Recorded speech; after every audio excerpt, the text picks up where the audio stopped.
that people get their hard-earned money. माननीय मंत्री जी।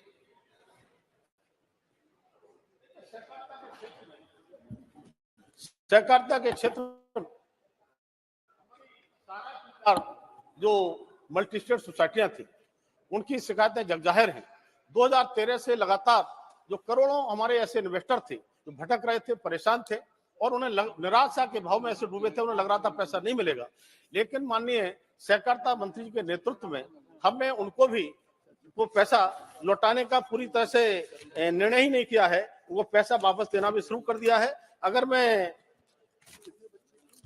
Record के अनुसार कहूं तो 3 करोड़ से ज्यादा इन्वेस्टर ने अपने लगभग 80,000 करोड़ रुपए के दावे हमारे यहाँ पेश किए थे। 18 जुलाई को पोर्टल के माध्यम से माननीय सहकारिता मंत्री जी ने उसे शुभारंभ किया और 45 दिन में विधिवत उनका रिकॉर्ड सही है तो पैसा मिलना भी शुरू हो जाता है। और अब तक हम काफी इन्वेस्टर्स के लिए हम पैसा वापस कर चुके हैं और ये पैसा वापसी की प्रक्रिया चल रही है और एक एक पैसा वापस करने का लक्ष्य माननीय सहकारिता मंत्री का है। कोई भी इन्वेस्टर ऐसा नहीं रहेगा जिसको पैसा न मिले। हमने 5,000 करोड़ रुपया सुप्रीम कोर्ट के माध्यम से लेने का काम किया है, वितरण चालू कर दिया है और आवश्यकता पड़ेगी उसको आगे जाएंगे और पारदर्शी तरीके से बिल्कुल बिना किसी भेदभाव के, जिसमें सुप्रीम कोर्ट के रिटायर्ड जज उनकी अध्यक्षता में इस काम को कर रहे हैं। क्वेश्चन नंबर 22 के Suresh ji. Sir question number 22। माननीय मंत्री जी। पटल पर माननीय Honorable Speaker, sir, the Union Ministry of Social Justice and Empowerment had launched a scholarship scheme to help MPhil and PhD scholars from OBC groups in 2014. But there is an increasing delay in stipends and students have alleged that complaints to the ministry have failed to solve the problem. The UGC was initially the nodal agency for enough OBC fellowship, but the National Backward Class Finance and Development Corporations, but ever since the NFCFDC, which operates under the ministry, took over in October last year under a revised procedure, the areas have increased and situation grown worse. It is also shocking to note that nearly 70% of 223 scholars at over 100 universities had faced delay in fund transfers to students for varying periods this year. Sir, in this regard, I would like to further ask the government whether the government intends to rectify the delay in fellowship dispersal and investigate the complaints raised by the students. And also, sir, I would ask Honorable Minister through you, sir, the government will reconsider handing over the charge of the distribution fellowship to the UGC, considering the experience the UGC holds to terms of higher education institutions, sir. माननीय अध्यक्ष महोदय, देश के यशस्वी प्रधानमंत्री माननीय मोदी जी प्रधानमंत्री बनने के बाद हमारे जो ओबीसी का विद्यार्थी है उसको एमपीएल और पीएचडी का पढ़ाई करने के लिए, रिसर्च करने के लिए, उच्च शिक्षा के लिए फर्स्ट टाइम भारत में किसी प्रधानमंत्री ने सिद्धांत लिया है। जो एमपीएल और पीएचडी का जो फेलोशिप है उसके लिए 2014-15 में उनका फेलोशिप का व्यवस्था माननीय प्रधानमंत्री जी के नेतृत्व में फर्स्ट टाइम ओबीसी के लिए किया गया है। उन्होंने जो क्वेश्चन किया है जो उसके लिए लेट होता है ऐसा नहीं है। हम लोगों ने यूजीसी का जो स्लॉट है उसके अंदर से 1000 का हमारी स्लॉट है, उसके अलावा भी यूजीसी का 4000 का अलग से स्लॉट है।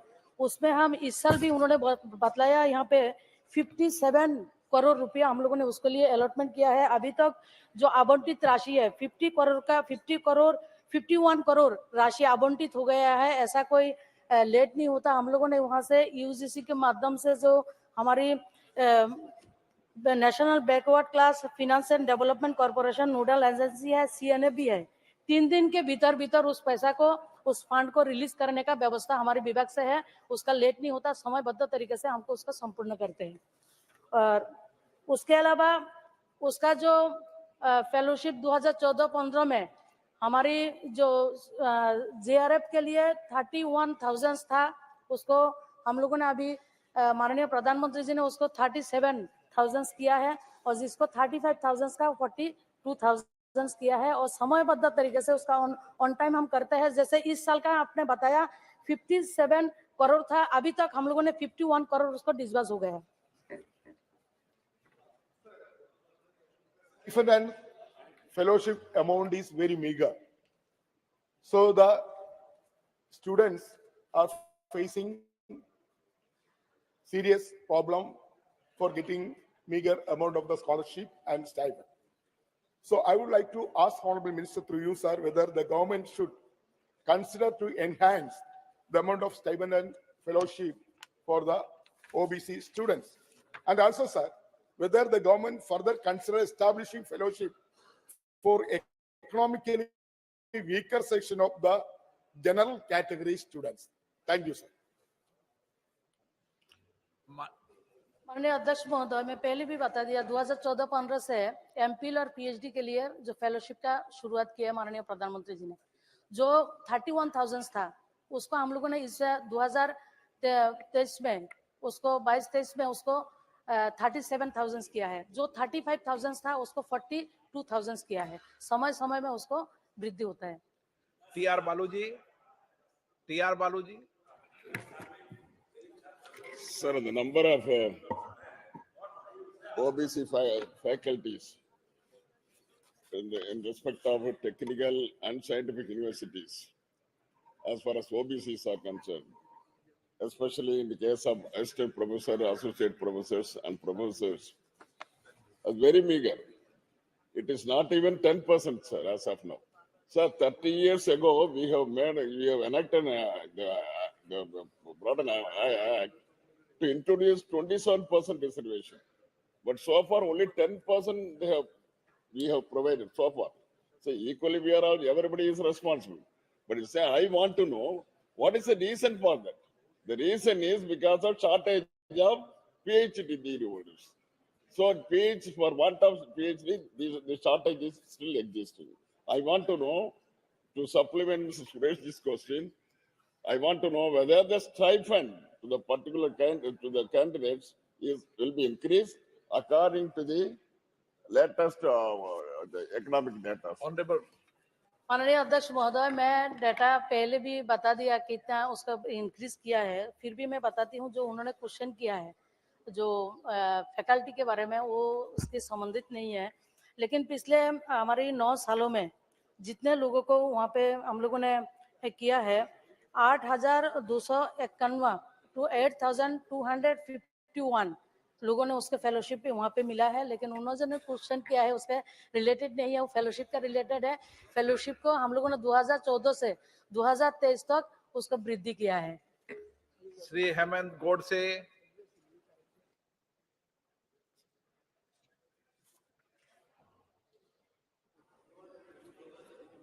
सन 2019 में सरकार ने ओबीसी के अलावा 10% रिजर्वेशन इकोनॉमिकली वीकर सेक्शन को देने की निर्मित की। अध्यक्ष महोदय, मैं आपके माध्यम से मंत्री जी से ये जानना चाहता हूँ कि ईडब्ल्यूएस के स्कॉलर्स को सेंट्रल इंस्टीट्यूशन में एमफिल्स और पीएचडी के स्कॉलरशिप की सुविधाएं क्या मिल रही है? अगर मिल रही है तो अब तक कितने स्कॉलर्स को ये सुविधा मिली है? अगर नहीं मिली है तो क्या सरकार इसके ईडब्ल्यूएस के स्कॉलर्स को स्कॉलरशिप देने के लिए सोच रही है? Thank you. ईबीसी का क्वेश्चन नहीं था, उसका फेलोशिप ओबीसी का है। तो माननीय सदस्य महोदय को मैं उसका तथ्य उपलब्ध करके उनको भेज दूंगी। Question number 23 Shri Shyam Singh Yadav. माननीय अध्यक्ष जी, क्वेश्चन नंबर 23, लेकिन माननीय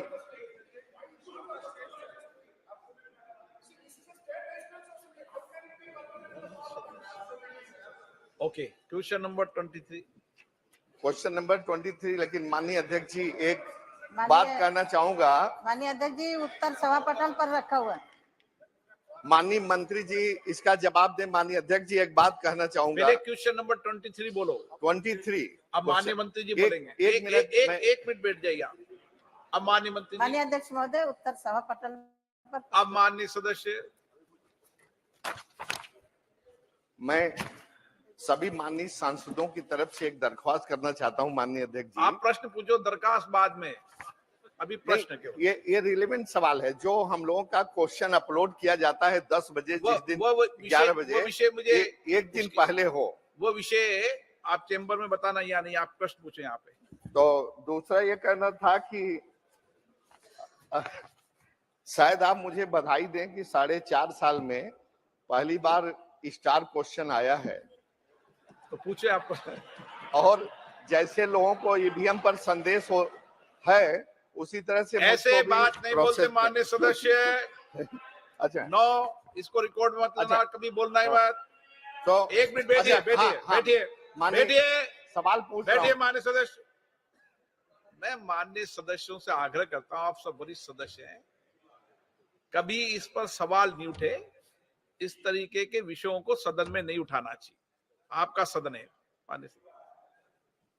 मैं माननीय अध्यक्ष जी से के द्वारा माननीय मंत्री जी से यह पूछना चाहता हूं कि ये प्रधानमंत्री ग्रामीण सड़क योजना में बड़ी मुश्किल से तो हम लोग एक दूसरे से तारतम्य बैठा करके ये सड़कें स्वीकृत करवाते हैं, लेकिन हमारे जौनपुर के एक मंत्री जी हैं, विधायक लोग हैं, वो जा करके इसका उद्घाटन पहले ही कर देते हैं, जबकि एक शासनादेश है माननीय मंत्री जी, जिसमें यह है कि इन सड़कों का उद्घाटन निर्विवाद रूप से माननीय सांसद करेंगे। तो क्या मैं जानना चाहता हूं कि ऐसे विद्वान मंत्री जिसको कानून नियम का ज्ञान नहीं है, माननीय मंत्री जी अनुरोध करेंगे उत्तर प्रदेश सरकार के मुखिया से कि उनको नियम कानून का पाठ पढ़ाएं और भविष्य में ऐसी घटनाएं न हो कि वे जाकर खुद सड़क का उद्घाटन कर देते हैं और जनता को गुमराह करते हैं। आपका प्रश्न, बस यही प्रश्न है। ओके। क्या माननीय अध्यक्ष महोदय, ये तो क्वेश्चन से संबंधित नहीं है, क्वेश्चन दूसरा। इसके लिए मैं बता दूं, इसके लिए गाइडलाइन जारी है और उस गाइडलाइन की पालना सब करते हैं, ठीक है।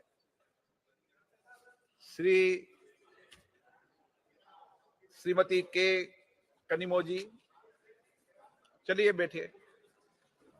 Thank you, sir. Since this question is related to rural unemployment, I just like to ask, given the fact that the average number of days of employment provided per household in the NREGA scheme is less than 50 days, what are the measures that the government is taking to ensure that 100 days of employment are because the entire scheme was intended to give minimum 100 days of employment, and we're not even able to reach 50 days. What is the government, doing to ensure that at least 100 days of employment is given and the money, the payment and wages are given to the people in different states who are working in this NREGA scheme are getting their payment on time, because it's being delayed by a few months in most of the states. And is the government planning to give them delay allowance? Because that is also part of the scheme, that if the payments are delayed, that they're expected to give delay allowance. So what is the government responding to this? Thank you. माननीय अध्यक्ष महोदय, ये प्रश्न उत्तर प्रदेश से संबंधित बेरोजगारी भत्ता से और वहाँ मनरेगा में काम करने वाले लोगों से संबंधित है। माननीय सांसद महोदय ने प्रश्न पूछा, उनको हम पहुंचा देंगे। उत्तर प्रदेश के लिए पूछा है, उत्तर प्रदेश के लिए श्री शशि थरूर दी। Thank you, sir. Actually, I would have the same problem with the minister, because Mr. Speaker, sir, the question is headlined unemployment allowance. So that's what we're asking about. The specific question may have been about UP, but we can ask about the principle, sir, because according to section 7.1 of the MNREGA rules, if an applicant for employment under the scheme is not provided such employment within 15 days of receipt of his application seeking employment, or from the date on which the employment has been sought in the case of an advance application, whichever is later, he shall be entitled to a daily unemployment allowance in accordance with the section, quote unquote, sir. I want to ask the Honorable Minister, I can tell you from my experience in the state of Kerala, this is not being done, sir. And to the best of my knowledge, in many states, we are not finding the government actually compensating Manrega applicants. In my own state, the number of applicants is more than twice the number of jobs offered. Only a handful of people are getting the full 100 days, sir. So if the government has a rule like this, that means that if somebody doesn't get the requested employment within 100 days of Manrega, they should be paid unemployment allowance. Now, where is the government doing this? I would like the Honorable Minister to explain. UP and every other state, but certainly in my state of Kerala, this is a genuine problem for our rural workers. And in Kerala, sir, 92% of Manrega workers are women because they're running women-run households. We really need to ensure that this protection is given, sir. And given this, can you tell us what mechanisms you have in place to ensure that the states are paying the money they're supposed to pay? Is the central government giving the states the money to enable them to pay it? Thank you, sir. महोदय, एक तो इस प्रश्न से जुड़ा हुआ नहीं है, लेकिन विद्वान मित्र जिस ढंग से प्रश्न को उठाए हैं, मैं 1 मिनट आपके सामने देश का चित्र रखना चाहता हूं। अगर 2014 तक जिस पार्टी से जुड़े हैं, केवल 1660 श्रम दिवस ही बन पाया था। अभी 2700 श्रम दिवस बन चुके हैं। और जहां तक पैसे का सवाल है, अरे मैं वही बता रहा हूं, चिल्लाने से नहीं होगा, ये चिल्लाने से नहीं होगा। हमें भी चिल्लाने आता है, हम ज्यादा चिल्लाना जानते हैं। चिल्लाने से नहीं होगा। ये 2,13,000 खर्च किए और 6,74,000 हमने खर्च किया। लेबर बजट राज्य सरकार लेकर के आती है, लेबर बजट की स्वीकृति हम करते हैं। और ये काम देना, मैं तो कहता हूं कि जो अधिकारी काम नहीं दे रहे हैं, राज्य सरकार उनके ऊपर पूछे। भारत सरकार की ओर से कोई दिक्कत नहीं है, न पैसे की दिक्कत है, न लेबर की दिक्कत। बजट बढ़ाइए सर, पैसे नंबर 24 डॉक्टर पोन गौतम सिंगामणि। Question number 24. माननीय मंत्री जी, माननीय सदस्य। Sir, my first supplement is, in the reply by the Honorable Minister, it has been stated that most of works which are pending under the said program in certain states or in hilly states, sir. The very purpose of PMGSY is to make road connectivity in rural as well as in hill terrain areas. Kalvaran Hills and Yerkad Hills fall in my Kallakurchi parliamentary constituency, which needs better road connectivity. My question is, what are the steps the government proposed to take to remove the bottlenecks to complete the road projects in those states where the work is still pending despite many extensions?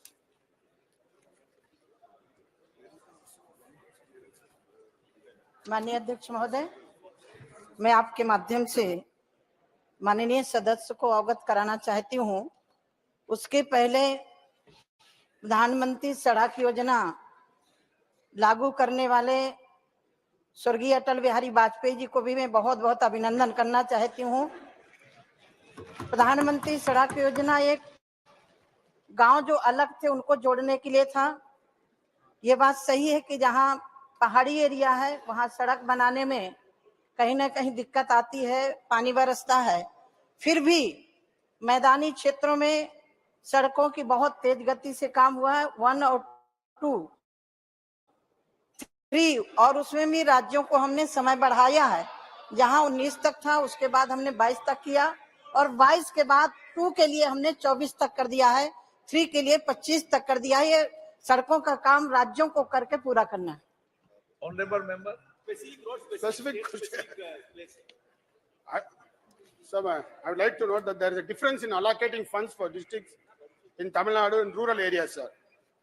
So I would like to know from the Honorable Minister whether the government is considering to sanction further road projects and sanction funds equally for all districts in Tamil Nadu. Madam, where will the Aircard road be built? You please answer that. माननीय अध्यक्ष महोदय, सड़क एक सतत प्रक्रिया है जिसकी जब पूरी होती है उसको निधि जारी की जाती है। 1, 2 और इस टाइम 3 का काम चल रहा है, लेकिन कई राज्य अभी 1 और 2 को पूरा नहीं कर पाए। इसलिए जिन राज्यों से सदस्य आते हैं अपने राज्यों को प्रेरित करें कि पहले 1 और 2 को पूरा करें। पैसे की कमी नहीं है, पैसा हमारा पूरा जा रहा है, लेकिन अभी पूरी 2 और 1 की सड़क नहीं बन पाई। हम 3 में पहुंच चुके हैं। मैं बधाई देना चाहती हूँ उत्तर प्रदेश सरकार को। उत्तर प्रदेश सरकार ने लगभग पूरा कर लिया है। इसके लिए उत्तर प्रदेश सरकार में पहली सरकार है प्रदेश केंद्र में, देश में जो सड़कों का काम पूरा किया। Ram Kripal Yadav.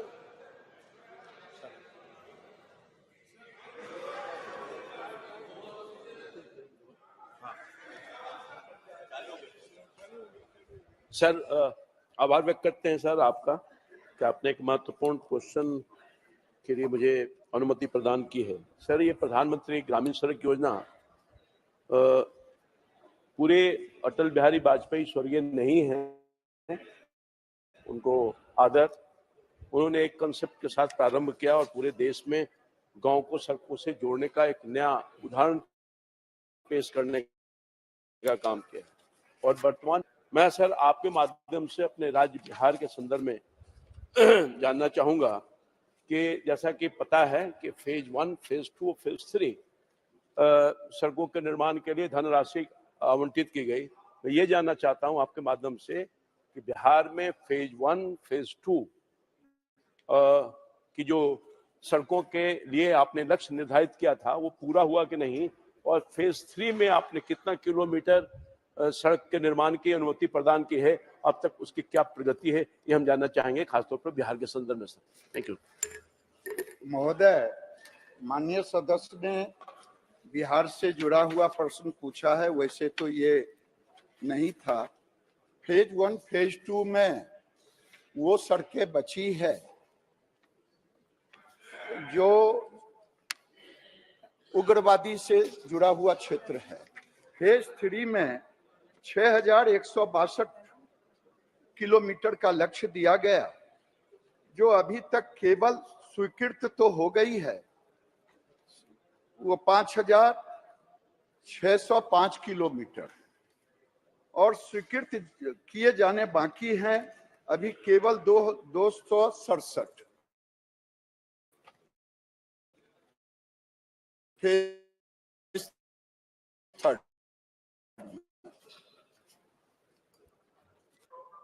PMDSY road is the direction from the central government. The width will be 8 meters. But in the state of Kerala, most of the roads are only 6 meters. So I request the honorable government, that should adopt a state-specific rule for this purpose. Then only we can, especially the state of Kerala, will be get benefit, because our, but yeah, we want an exemption or a state-specific rule.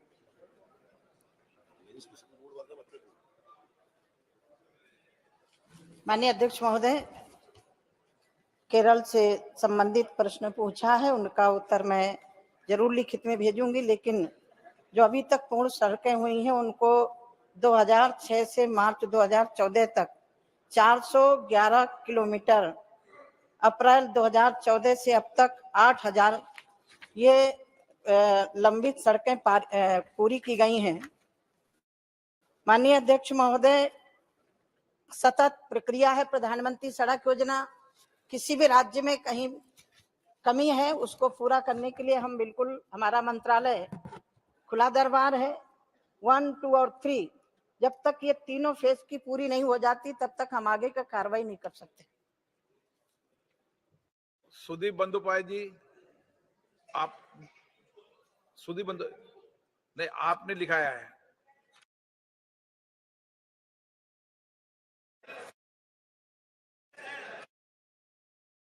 Sir मेरा 23rd का थे, मैं पूछे? मेरा 24 मैंने दिया। तो मैं थोड़ा सर गिरिराज सिंह जी का देखने से मेरा प्रश्न आ जाते हैं। नमस्कार। तो आपको ये पूछना बार बार बोलते हैं, आपसे हम लोगों ने मिला था, आप लोगों ने भी जवाब दिया था कि मंत्री को भेजो, मंत्री को साथ बात करें। हम लोग गए थे आपको मिलने के लिए, आप नहीं थे। मिनिस्टर ऑफ स्टेट का घर पे गए थे और वहाँ आधा घंटा इंतजार किया सर। आपका कल विषय आ गया था सर प्रश्न है ये आ गया था कि 100 डेज वर्कर्स चाहे आवास योजना, ये सबको लिए आप लोग करप्शन ये सब बात उठाते हैं। सर ये बंगाल तो एक बड़ा स्टेट है, 38,000 गांव है। जो गांव में ये अभियोग आया वहां से पेमेंट स्टॉप करिए ना। पूरा स्टेट को क्यों रोक देते हैं रुपया देने से? 2 साल से रुपया नहीं देता, ये बहुत बड़े दुख की बात है sir. I want to hear from you sir. Giriraj ji, माननीय अध्यक्ष जी, आपसे सुनना चाहते हैं प्लीज। सवाल से संबंधित प्रश्न नहीं मैं दे रही जवाब। मैं यद्यपि इस सदन का सवाल नहीं है, लेकिन जिस तरह से मेरे को झूठा आरोप लगाया गया, इन्होंने आधा घंटे का समय मांगा था 5 लोगों का। मैंने कहा 5 लोग आ जाइए। 5 लोग के बाद 10 मिनट के बाद कहते हैं हम 10 लोग आएंगे। हमने कहा 10 लोग आ जाइए। फिर बोले जनता से मिलिए। मैंने कहा आपका जो प्रतिनिधि मंडल आया है जिस इशू को लेकर के, उसके पहले टेबल में बात करिए। सुनिए पहले माननीय अध्यक्ष महोदय, 2.5 घंटा मैं अपने ऑफिस में बैठी रही जहाँ मुझे आधा घंटा बैठना था। फिर बोले हम पूरे सांसद आएंगे। हमने कहा पूरे सांसद आ जाइए, अकेले नहीं मिलूंगी। महुआ में उतरा, उन्होंने कहा मैं अकेले नहीं, आज आपका डेलीगेट आया, डेलीगेट से मिलूंगी। जिस इशू को लेकर के उस संबंध में बात करिए। लेकिन अध्यक्ष जी मुझे खेद है, ये मिलने के लिए तैयार नहीं थे। इन्हें प्रोपोगंडा करना था, मेरे ऑफिस में धरना देना था। माननीय अध्यक्ष महोदय, मैं 2.5 घंटा बैठी रही। 2.5 घंटा रात में 6 बजे से लेकर के 8:30 बजे उठी हूँ और मेरे को बोला पीछे गेट से निकल गई। अध्यक्ष महोदय, मैं 4 नंबर गेट से जाती हूँ, 4 नंबर से ही आती हूँ और 4 नंबर से गई हूँ। इन्हें मांगना नहीं था, इन्हें पश्चिम बंगाल की जनता की चिंता नहीं है, इन्हें सिर्फ राजनीतिक रोटियां सेकनी है। इन्होंने राजनीतिक रोटियां सेकने के लिए इसी भवन में आकर के धरना दिया। मैं 2.5 घंटा बैठी रही। मैं उसके लिए इनसे चाहूंगी इस तरह का झूठा बयान नहीं दें। मुझे झूठा बोला, मुझे महुआ मित्रा ने कहा कि साध्वी निरंजन ज्योति जैसा पापी हो तो पाप की जरूरत नहीं है। माननीय अध्यक्ष महोदय, मैं संत हूँ और उसका परिणाम इनको मिल गया। श्री तापिर गांव जी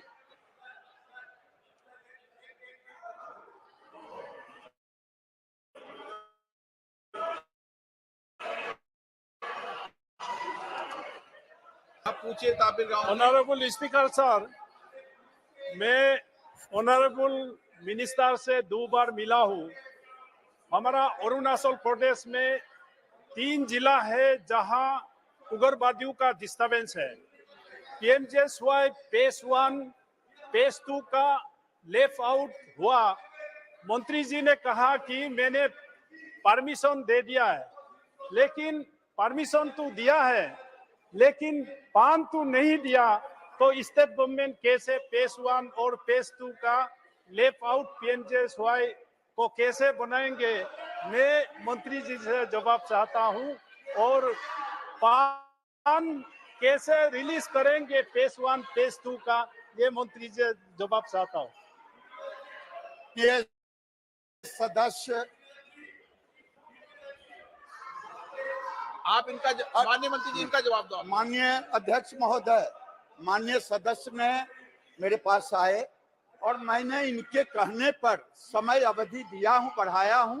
राज्य सरकार से अनुरोध कर रहा हूं कि वो पूरा कर दे। क्वेश्चन नंबर 25 अब ये मनोज राजौरिया जी।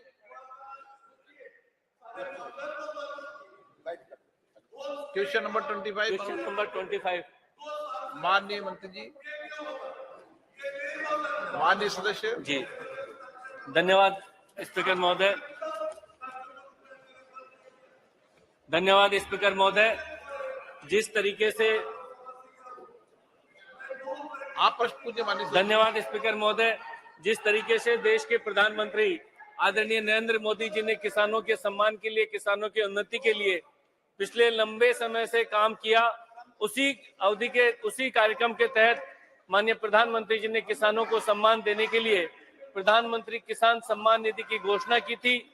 और आज उस घोषणा से मेरे संसदीय क्षेत्र करौली के 1,46,953 और धौलपुर के 1,52,271 किसानों सहित राजस्थान के 80 लाख से अधिक और पूरे देश के 11 करोड़ से अधिक किसानों को प्रधानमंत्री किसान सम्मान निधि का फायदा मिला है। मैं इसके लिए माननीय प्रधानमंत्री जी का आभार व्यक्त करता हूं। साथ में ही माननीय मंत्री जी से एक सवाल करना चाहता हूं कि माननीय प्रधानमंत्री जी ने जो किसानों के हित के लिए ये प्रधानमंत्री किसान सम्मान निधि जो की है, इसमें बचे हुए किसानों को या 100% किसानों को लाभ पहुंचाने के लिए माननीय मंत्री से आग्रह करूंगा कि भारत सरकार ऐसे क्या प्रयास कर रही है कि 100% किसानों तक प्रधानमंत्री किसान सम्मान निधि का लाभ पहुंच सके। माननीय अध्यक्ष जी, 2018 में प्रधानमंत्री नरेंद्र मोदी जी ने किसान सम्मान योजना शुरू की थी। तब से अभी तक 15 किस्तों में हम 11 लाख किसानों के लिए 11 करोड़ किसानों के लिए 2.81 लाख करोड़ रुपया डीबीटी के तहत हम पहुंचाए सर। अभी ये योजना विश्व का अत्यंत बड़ा योजना है। डीबीटी के तहत योजना जारी की है। इसे विदेश में भी इसका तारीफ हो रही है सर। हम ये योजना देने के समय राज्य सरकार से आंकड़ा मांगे थे। उसी समय हमको 11 करोड़ आंकड़ा मिला था।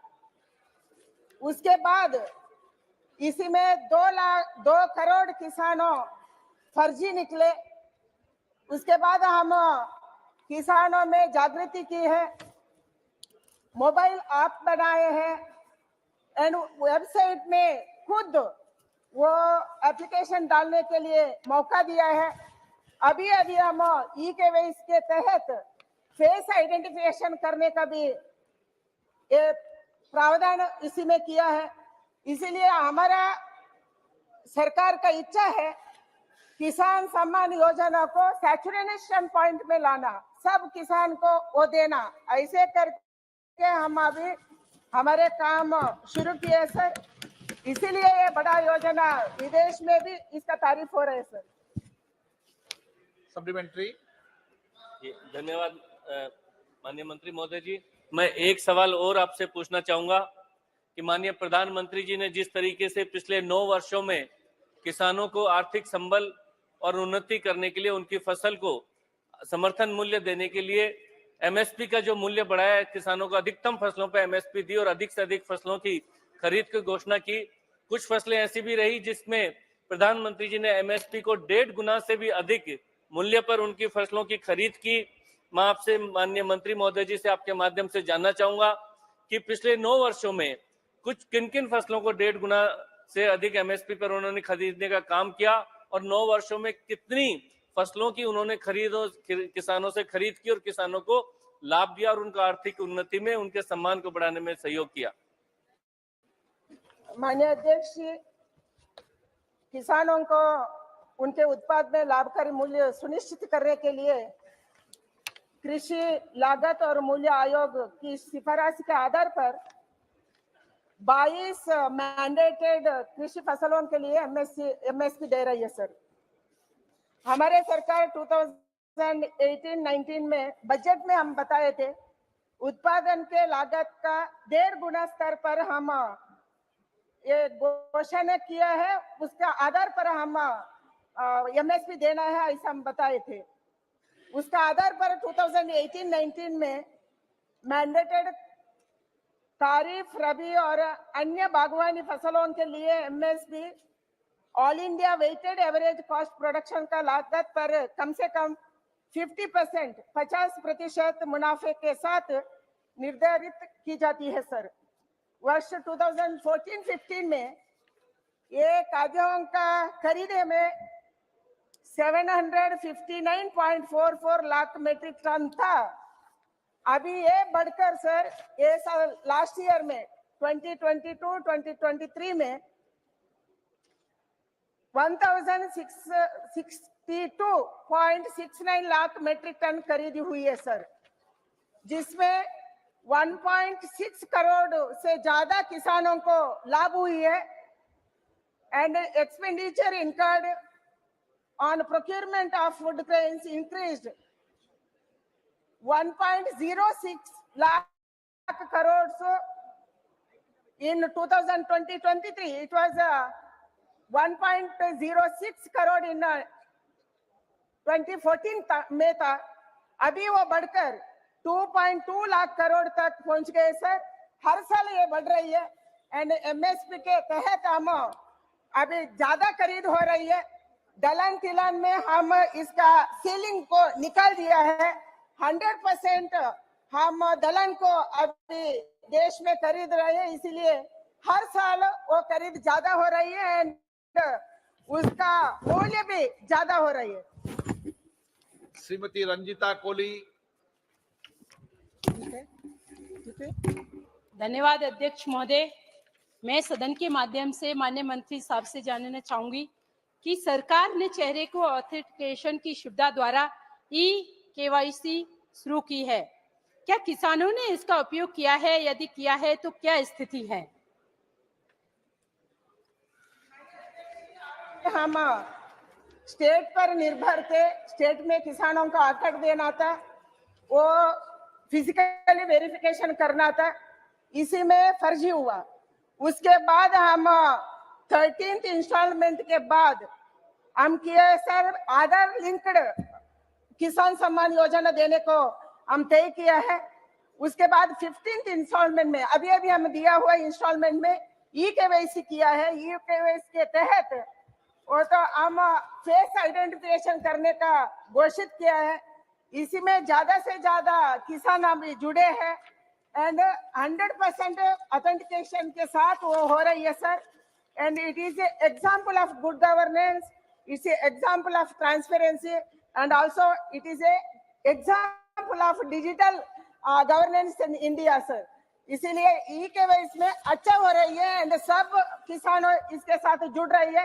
ये बहुत इजी है, हमारा मोबाइल ऐप में गूगल डाउनलोड करना एंड डाउनलोड करके हम उसको वो तो प्ले स्टोर में गए तो कोई भी किसान हमारा खेती में रुक के खेती में खड़े होके वो कर सकते हैं। ऐसा एक KYC हमारा सरकार बनाया है।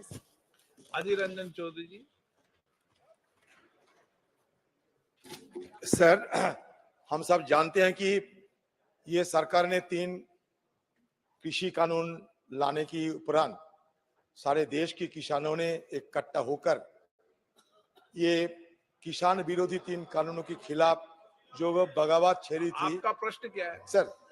उसी के चलते हमारे प्रधानमंत्री जी ये भी कहते कि उनकी तपस्या में कोई गलती हुई थी, तो शायद तपस्या भी ठीक हो गए हैं। तो लेकिन उस समय किसानों ने ये मांग किया था कि MSP को, मिनिमम सपोर्ट प्राइस को, लीगल राइट की दर्जा दिया जाए।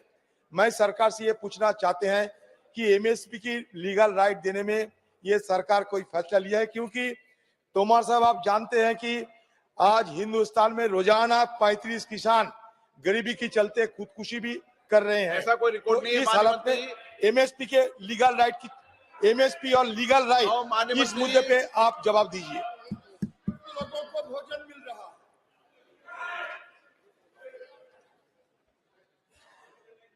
आज स्वामीनाथन साहब जीवित नहीं है, लेकिन मैं समझता हूं जब भी MSP की बात होती है तो स्वामीनाथन साहब को याद करना ही चाहिए।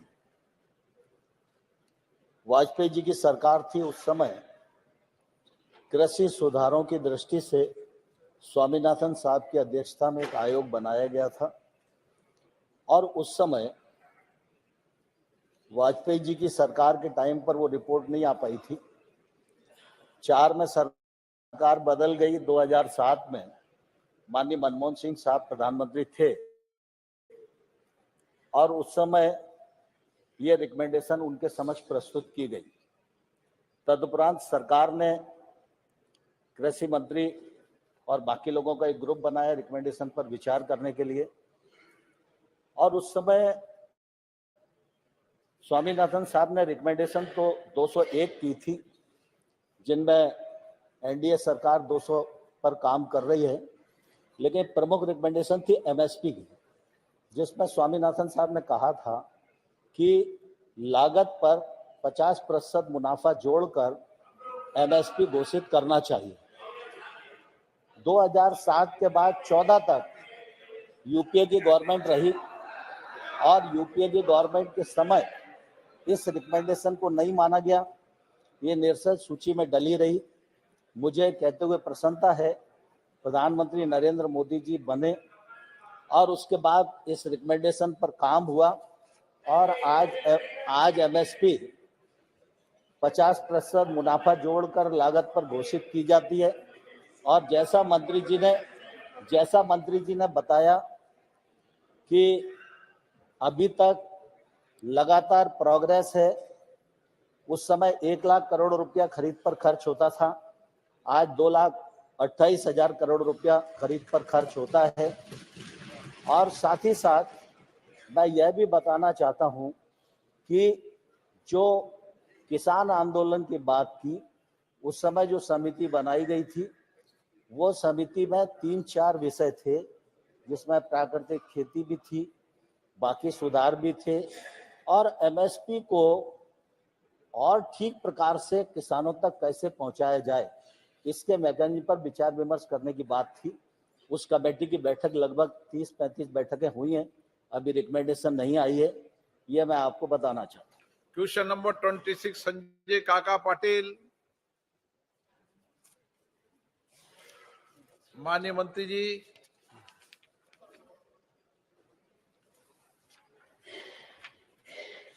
क्वेश्चन नंबर 27 लाओ Shri Krishna ji.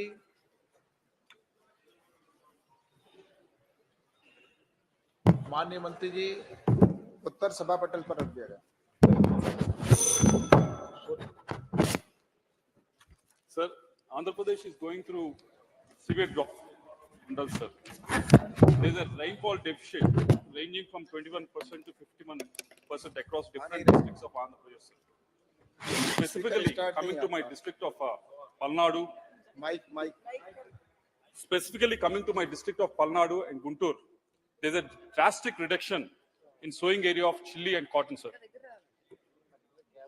48% of sowing in cotton has come down, 45% of sowing in chili has come down. Crop insurance should be a major relief for the farmers against erratic rainfall and climate change, sir.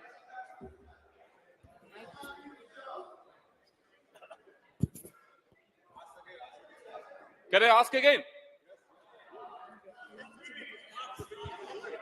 Sir, Andhra Pradesh is going through a severe drought, sir, in 103 mandals. There is a rain deficit, sir. Rainfall deficit of 21% to 51% across the...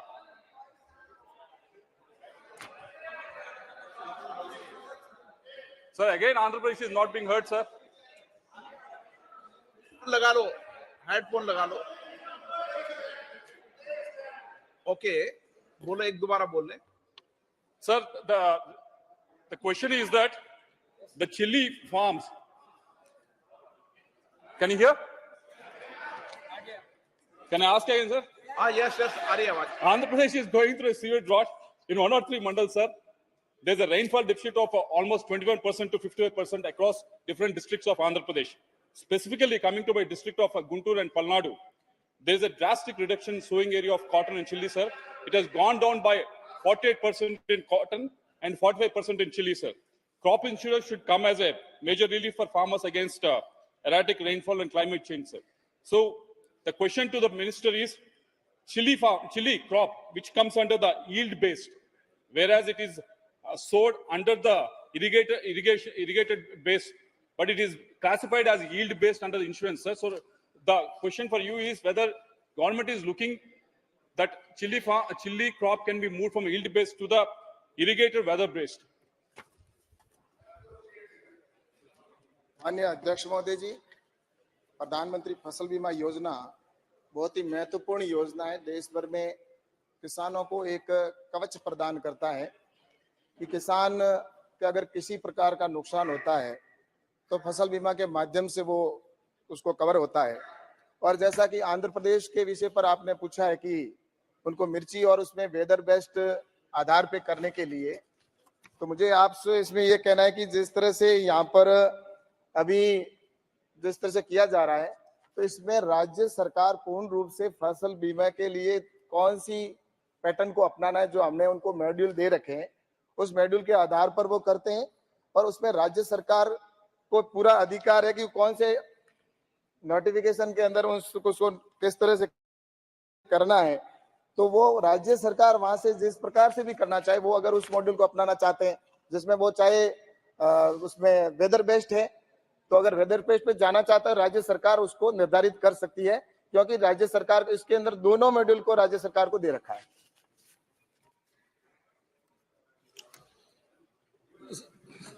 Sir, during difficult times like this drought situation, sir, Krishi Vignan Kendras play a major role in encouraging farmers and hand-holding farmers to go for crop insurance and crop diversification, sir.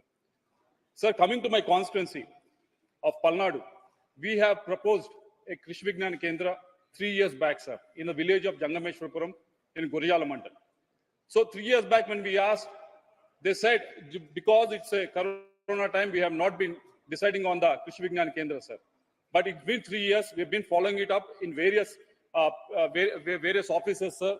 But still there is no response to it, sir. So I request the minister to whether there is a policy by the union government to not sanction any KV case, or if they're going to sanction any KV case, or if they're going to do it before the 2024 elections.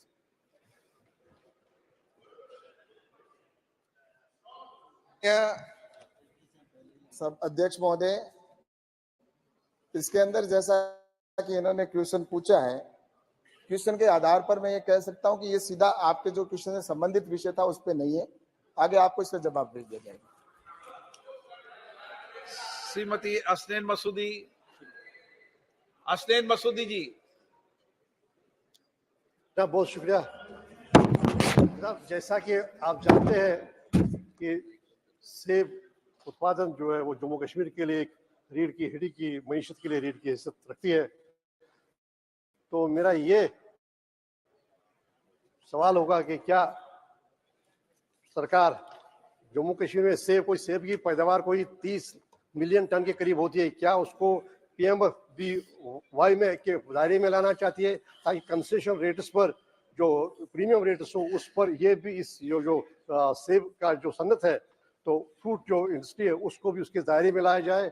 और दूसरी बात है कि ये उम्मीद है कि सरकार पहले अवेयर होगी कि हेल स्कार्म की वजह से या कहीं कहीं आफाती जो भी आफी होती है उस वजह से ये फसल में और ट्रांसपोर्टेशन की वजह से बड़ी मुश्किलात का सामना है। तो ये एक बड़ा एक होगा, एक अच्छा एक इंसेंटिव होगा वहाँ के फार्मर्स के लिए और एप्पल ग्रोवर्स के लिए, अगर सेब को इसके दायरे में लाया जाए और कंसेशन जो प्रीमियम रेट्स है उन वो अप्लाई हो। माननीय अध्यक्ष महोदय, निश्चित रूप से प्रधानमंत्री नरेंद्र मोदी जी की सरकार किसानों के साथ खड़ी रही है और खड़ी रहती है हमेशा।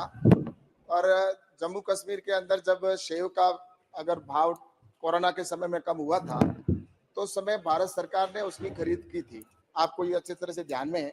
और निश्चित रूप से मैं ये कह सकता हूँ कि जम्मू कश्मीर के अंदर भी इसको कवर करने के लिए निर्णय निश्चित रूप से राज्य सरकार लेती है। इसमें राज्य सरकार का पूर्ण अधिकार है राज्य सरकार के अंदर। और मैं यही कह सकता हूं कि भारत सरकार की ओर से इस प्रकार कोई अगर विषय आएगा तो निश्चित रूप से गंभीरता विचार। प्रश्नकाल समाप्त। कल माननीय सदस्यगण, मुझे कुछ माननीय सदस्यों द्वारा कुछ विषयों पर स्थगन प्रस्ताव की सूचना प्राप्त हुई है। मैंने स्थगन प्रस्ताव की किसी सूचना के लिए अनुमति प्रदान नहीं की गई है। सभा पटल पर रखे जाने वाले पत्र आइटम नंबर 2 श्री कृष्णपाल सामने सूची में क्रम संख्या 2 पर मेरे नाम के सामने उल्लिखित सूचीबद्ध दस्तावेजों को सदन के पटल पर रखता हूं। Item number 3 doctor Sanjeev Kumar Balyan ji से आज लोकसभा की संशोधित कार्यसूची में क्रम संख्या 3 पर मेरे नाम के समक्ष दर्शाए गए पत्र सदन के पटल पर रखता हूं। Item number 4 Shri Nityanand Rai ji. आज की पुनरीक्षित कार्यसूची में क्रमांक संख्या 4 पर मेरे नाम के सम्मुख उल्लेखित दस्तावेज सभापति पर रखता हूं। Item number 5 Sushri Shobha Karandlaje ji. I lay the paper shown at serial number 5 of the revised list of business in the Lok Sabha for today on the table of the House. Item number 6 Shri Kailash Choudhary ji. माननीय सभापति महोदय जी, आपकी अनुमति से मैं आज की लोकसभा की संशोधित कार्यसूची में मेरे नाम के सम्मुख मद संख्या 6 पर उल्लेखित पत्र सभा पटल पर प्रस्तुत करता हूं। Item number 7 Shri Ajay Kumar ji. लिखित कार्यसूची में क्रम संख्या 7 पर मेरे नाम के सम्मुख लिखित दस्तावेज सभा पटल पर रखता हूं। आइटम नंबर 8 महासचिव जी।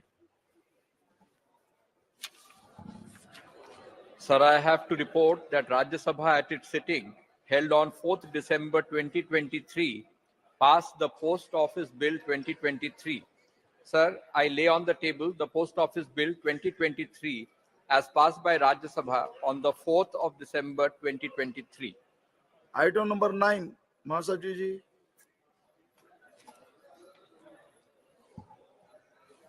Sir, I lay on the table a copy duly authenticated by the Secretary General Rajya Sabha of the Constitution 128th Amendment Bill 2023 passed by the Houses of Parliament and assented to by the President as the Constitution 106th Amendment Act 2023 since a report was last made to the House on the 19th of September 2023. Item number 10 Shri Nishit प्रमाणिक जी। महोदय, आपकी अनुमति से मैं vibrant village programme के बारे में श्री सुशील कुमार सिंह संसद सदस्यों द्वारा पूछे गए अतारांकित प्रश्न संख्या 3112 के 8 अगस्त 2023 को दिए गए उत्तर में शुद्धिकरण में हुए विलंब के कारण बताने वाला वक्तव्य अंग्रेजी संस्करण सभा पटल पर प्रस्तुत करता हूं। शून्यकाल श्री एम के राघवन जी।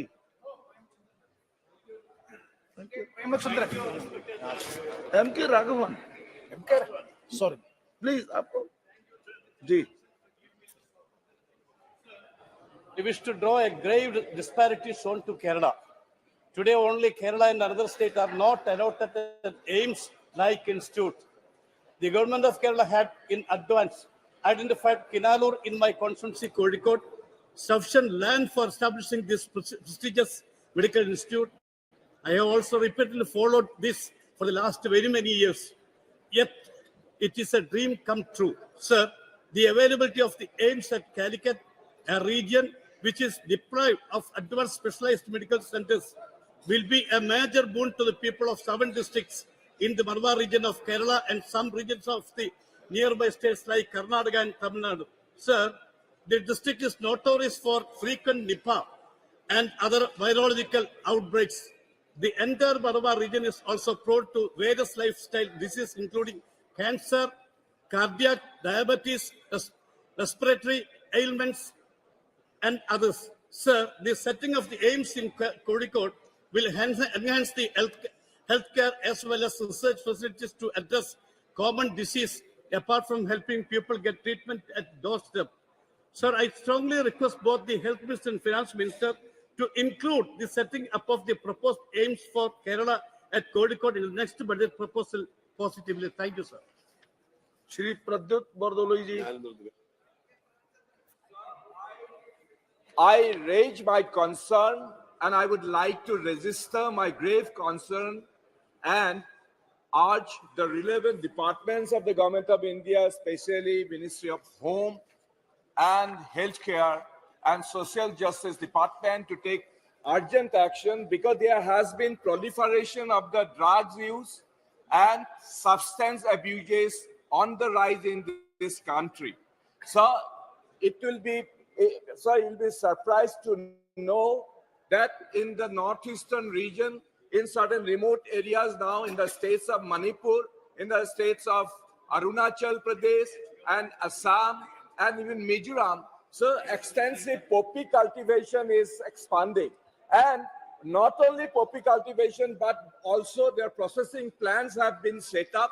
Hereby, there have been very rise of the different types of drugs coming to the rest of the country from the valleys of Assam.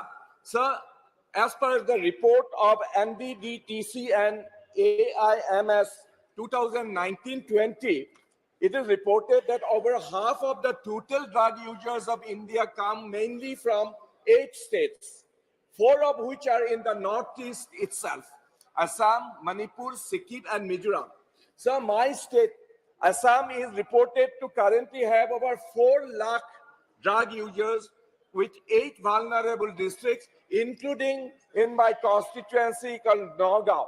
So Nagaon has become a conduit district. A large quantity of drugs are every day coming out of through that area to the rest of the country. So my request to the government of India to take urgent action to stamp these menace, and also, sir, the ministry should put up rehabilitation center, counseling, and add a new dimension so that the drug abusers can be put at bay and counseling can be done and rehabilitation of the drug users can be taken up, sir. Thank you. Thank you. Shri N.K. Premchandran ji. Thank you very much, Mr. Chairman, sir. So this is the first time in my parliamentary experience I got the ballot as number 1, but I couldn't make it because of my learned friends. So thank you very much for providing me this opportunity. The matter is pertaining to my constituency, the Greenfield National Highway 744, starting from my constituency, Kadampa to Onam Paripalli to Edaman, Aringav, Tenmala, and Chengotan to Tirumangalam. That is National Highway 744. Greenfield Highway has been declared by the Government of India, means NHAI, but it is quite unfortunate that land acquisition has already been done. 3A notification is there, 3D notification has been completed, but so far the acquisition proceedings are not completed, and thereby the people who have already surrendered the land or people already consented for land acquisition is in big trouble because they are not able to transact any business on the land which has already been under acquisition. What is the problem now is that state government has, once the state government has agreed that they will pay 25% of the total cost of land acquisition will be borne by the state government. That was the assurance given by the state government, but unfortunately, the state government has withdrawn from the promise. So, the state government has withdrawn. The state government has withdrawn. The state government has withdrawn from the assurance, and they are not ready and willing to pay the 25% of the land acquisition cost.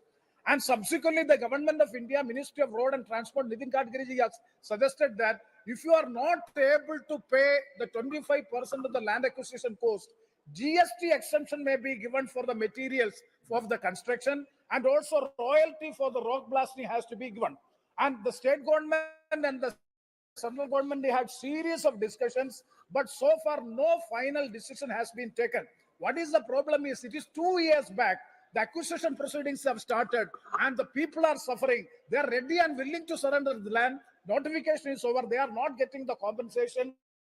They are in big difficulty. So my submission to the Government of India is 25% of the total cost of land acquisition will come only 250 crores of rupees. Why should you depend and rely on the state government? The total cost of the construction of the road is 2,700 crores. If the Government of India is able to bond 2,700 crores of rupees for the national highway, Greenfield Highway, new highway, why should we rely upon the state government? So my submission to the Government of India is, please bear the total cost of the construction of the highway and expedite the steps of the acquisition, complete the acquisition at the earliest, and the compensation be provided to the people belonging to that area, and the proceedings have to be initiated at the earliest of National Highway 744. Thank you very much, sir. Thank you, Chairman, sir. आपको बहुत बहुत धन्यवाद मुझे मौका देने के लिए। पश्चिम बंगाल के सरकार ने हमेशा अपने जनता को पॉलिटिकल कारणों से वंचित किया कर रहा है। पश्चिम बंगाल की सरकार ने 2020 में एक डिसीजन लिया कि कॉमन सर्विस सेंटर जो केंद्र द्वारा चलाया जाता है उसको बंद कर देने के लिए। अब सोचिए, कॉमन सर्विस सेंटर केंद्र द्वारा चलाया गया ऐसा एक प्रोजेक्ट है जिसके माध्यम से जो साधारण लोग हैं, जो जनता है, उनको तरह तरह के हेल्प मिलता है। जो केंद्रीय जो प्रकल्प है, जो प्रोजेक्ट्स है, उसका हेल्प मिलता है। उसके साथ साथ जो आधार कार्ड का भी हेल्प उनको मिल सकता है वहां से। उनके द्वारा बहुत बहुत काम हो सकता है सीएससी के द्वारा। बंद सिर्फ नहीं किया, इसके कारण 40,000 लोग जो युवा इसके साथ जुड़े हुए थे, जो वहां पे जिनका इनकम होता था, जो सीएससी चलाते थे, उनको जो पंचायत की ऑफिस से वहां से डरा के, गुंडे देकर, धमका के उसको बाहर निकाल दिया गया कि आप यहाँ पे सीएससी नहीं चला सकते, सीएससी आपको बंद करना पड़ेगा। जो ऐसी सरकार, जो सरकार अपनी जनता की नहीं सुनती, जो सरकार अपने जनता को प्रताड़ित करती है, वो सरकार यहाँ पे आके अपने जनता के लिए जो आंसू, जो देखने वाला आंसू बहाते हैं। ऐसा नौबत आ गया कि उन्होंने, सरकार ने ये डिसीजन लिया कि जो इकोनॉमिक सेंसस है वो नहीं किया जाएगा पश्चिम बंगाल में। आप बताइए चेयरमैन सर, अगर इकोनॉमिक सेंसस नहीं होगा तो कैसे पता चलेगा कि पश्चिम बंगाल में कौन आदमी गरीब है, कौन अमीर है? और अगर इकोनॉमिक सेंसस नहीं हुआ तो कहां से लोगों को वो आप प्रोजेक्ट बनाएगा? आपके पास अगर डेटा ही नहीं है तो आप गरीबों के लिए प्रोजेक्ट कैसे बनाएंगे? तो इसके ऊपर जनता की डिमांड के कारण हमने कलकत्ता हाई कोर्ट में पीआईएल भी लगाया और कलकत्ता हाई कोर्ट ने राज्य सरकार को बोला है कि आप इसके ऊपर आपका अपना एफिडेविट दाखिल कीजिए। पश्चिम बंगाल सरकार डिले कर रहा है, एफिडेविट भी नहीं दाखिल कर पा रहा है और उनको 12 तारीख तक का टाइम दिया गया। अगर विदिन 12 आप अगर एफिडेविट नहीं कर पाए तो आपको 50,000 रुपये का जुर्माना आएगा पश्चिम बंगाल सरकार के ऊपर। तो इस संदर्भ में मैं माननीय मंत्री जी से अनुरोध करता हूं, पश्चिम बंगाल की जनता को हित को ध्यान में रखते हुए रेल स्टेशन और पोस्ट ऑफिस जो है वहां पे सीएससी फिर से चालू किया जाए, तो पश्चिम बंगाल के जनता उस सीएससी का लाभ ले पाए। नहीं तो पश्चिम बंगाल की सरकार पश्चिम बंगाल की जनता को प्रताड़ित कर रही है। Thank you, sir. Sir, this is regarding my state, Odisha. Sir, there were 34 government and 124 private polytechnics, which includes 22 new polytechnics, including one in my parliamentary constituency, Berhampur, under the scheme of submission on polytechnics under coordinated action for skill development, covering all the 30 districts with at least one government polytechnics in Odisha. Sir, I thank the union government for providing central financial assistance for implementation of the schemes, upgradation of existing polytechnics for 11 polytechnics and construction of women's hostel for 13 polytechnics. However, sir, there has been a critical issue before the state, and that is shortage of trained faculty required for these polytechnics in the Odisha. There is only government polytechnic at Bhubaneswar, which has an extension center, that is National Institute for Technical Teachers Training and Research, Calcutta, under the Ministry of HRD, providing only short-term training, that is without any practical skill training facilities. Odisha doesn't have a board of practical training for which technician and graduate apprenticeship program and graduates are hampering. Sir, through you, I request the Honorable Minister for Education to consider setting up of a technical teachers training institute on the pattern of National Institute for Technical Teachers Training and Research with practical training facilities to enable the Odisha to create a pool of trained teachers of the polytechnics to maintain quality of teaching in government and private polytechnics at Berhampur and Odisha, sir. Thank you, sir. Thank you. Thank you. Shri Om Prakash Bhopal Singh ji.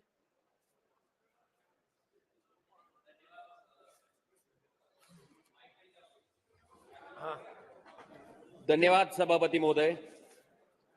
मी महाराष्ट्रातील अतिशय ज्वलंत विषयाकडे केंद्र सरकारचं लक्ष वेधू इच्छितोय.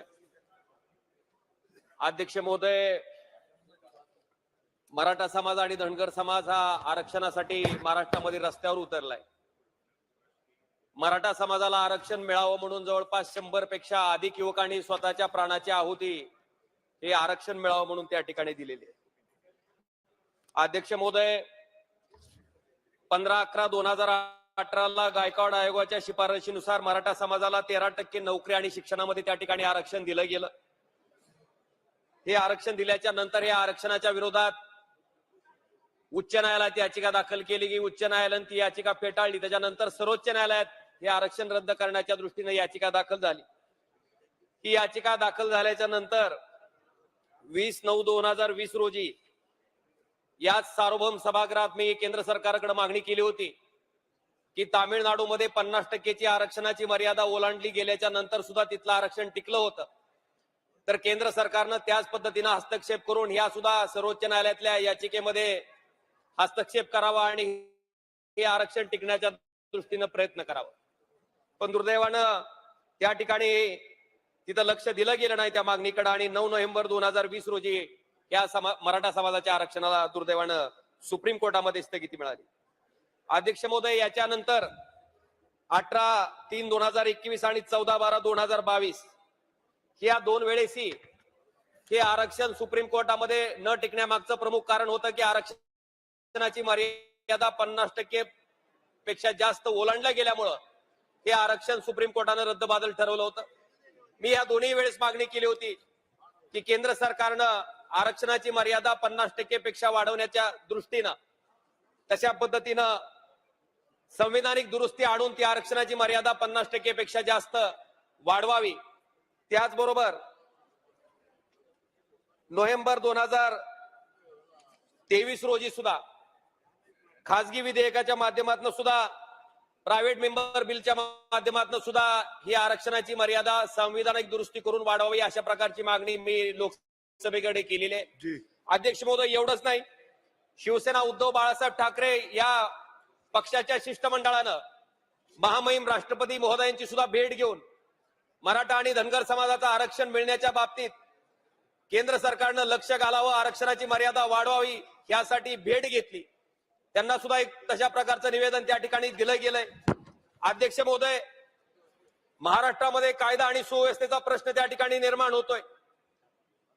24 December पर्यंत सरकारनं पहिल्यांदा एक मुदत दिली, राज्य सरकारनं दुसऱ्यांदा एक मुदत दिली, पण दुर्दैवानं जो शब्द दिला तो राज्य सरकारकडून पाळला गेलेला नाही. त्यामुळं याच्या बाबतीत मराठा समाजामध्ये, धनगर समाजामध्ये प्रचंड प्रमाणात त्या ठिकाणी असंतोष आहे. आपल्या माध्यमातून केंद्र सरकारकडे माझी विनंती आहे की आता लोकसभेचं अधिवेशन चालू आहे, तर केंद्र सरकारनं तातडीनं संविधानिक दुरुस्तीचं विधेयक आणून आरक्षणाची मर्यादा 50% पेक्षा जास्त करून मराठा समाजातील युवकांना त्या ठिकाणी न्याय द्यायचं काम करावं, ही मागणी मी आपल्या माध्यमातून केंद्र सरकारकडे करतो. श्री TR परिवेंद्र महोदय, मैं एसोसिएट कर रहा हूँ. Okay okay, send the slip.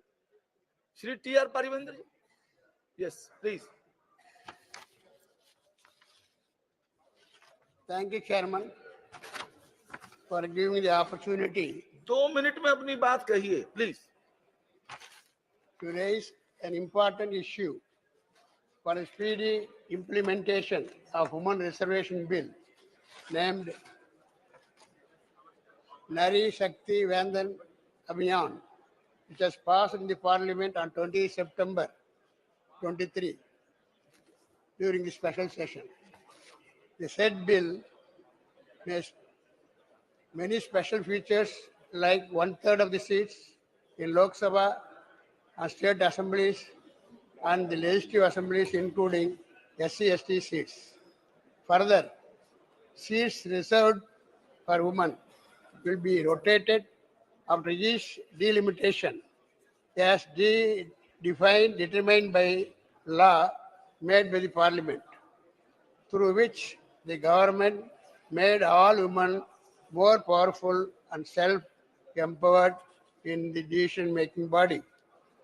In this context, I would like to emphasize that even though The Honorable Union Home Minister has clarified during the discussion on the bill that reservation for women will not be implemented in the upcoming 2024 election.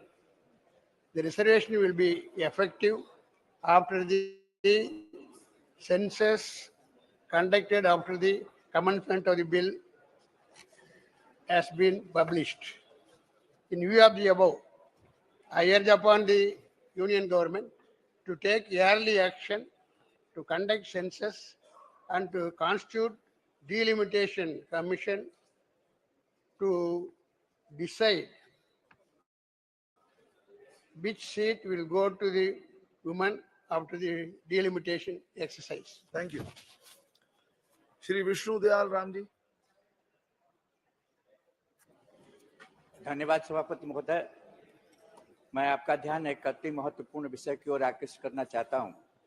मेरे संसदीय क्षेत्र के अंतर्गत 2 जिला आते हैं, पलामू एवं गढ़वा। ये दोनों जिले आकांक्षी जिलों की सूची में हैं और यहाँ की 80% से ज्यादा आबादी कृषि पर निर्भर करती है। परंतु दुर्भाग्यवश ये दोनों जिले रेन शैडो एरिया में पड़ते हैं, जिसका नतीजा ये होता है कि प्रतिवर्ष यहाँ तो या तो अतिवृष्टि होती है या अनावृष्टि होती है, सीट बदल लीजिए, जिससे फसलें मारी जाती हैं और लोग बेरोजगारी का शिकार हो जाते हैं, पलायन के लिए मजबूर हो जाते हैं।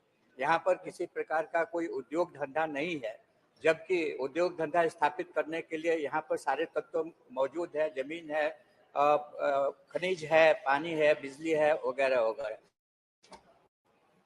उद्योग धंधों के नाम पर मात्र एक कॉस्टिक सोडा फैक्ट्री है, जिसका ही उत्पादन क्षमता बहुत सीमित है और रोजगार देने की क्षमता और भी ज्यादा सीमित है।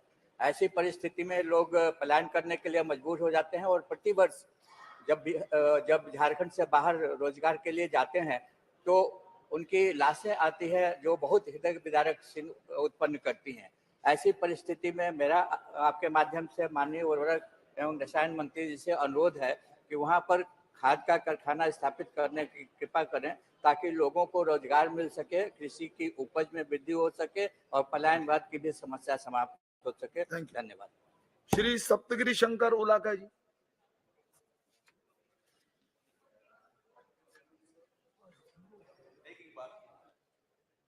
Thank you, Speaker, sir, for giving me this opportunity. Sir, this is a very serious issue and a long pending issue which is impacting my constituency, Jaipur. Sir, this is about the transfer of EPF past accumulations of employees of erstwhile Built Graphic Paper Products Limited, BGPPL, Unit Seva, which comes under OR/BAM/2910. They are now reporting compliance to RPFC Barampur being employees of Messrs. Mother Earth Resources Private Limited, MERPL, Seva, which is ORBAM/2468945. Sir, the problem is this Seva unit, which was sold by BGPPL to MERPL in the month of February 2020. But after that, the PF amount, the accumulated PF accumulation, this is under RPFC Kolkata, and they need to transfer it to RPFC Barampur. Sir, this has been, we've been told that all permissions are now available. The trust is ready with the requisite fund towards the payment of the past accumulation. It is also confirmed the concern that entire fund is generated from accretion of the trust and not from sale of any securities or otherwise. So the retired legal heirs of expired employees have been approaching multiple times, and whenever I go there, they approach me on their pending dues.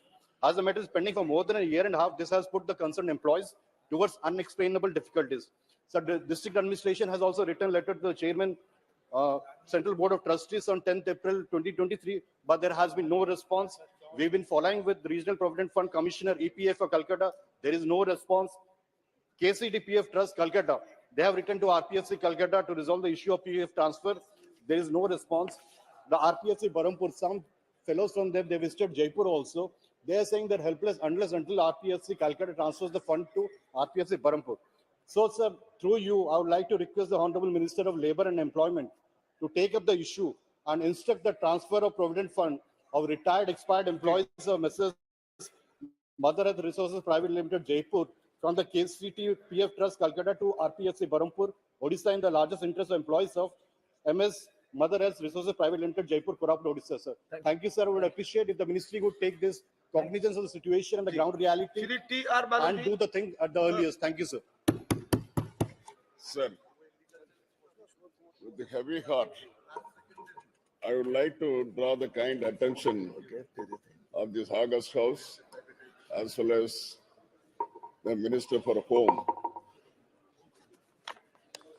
about the sad plight of people of Tamil Nadu.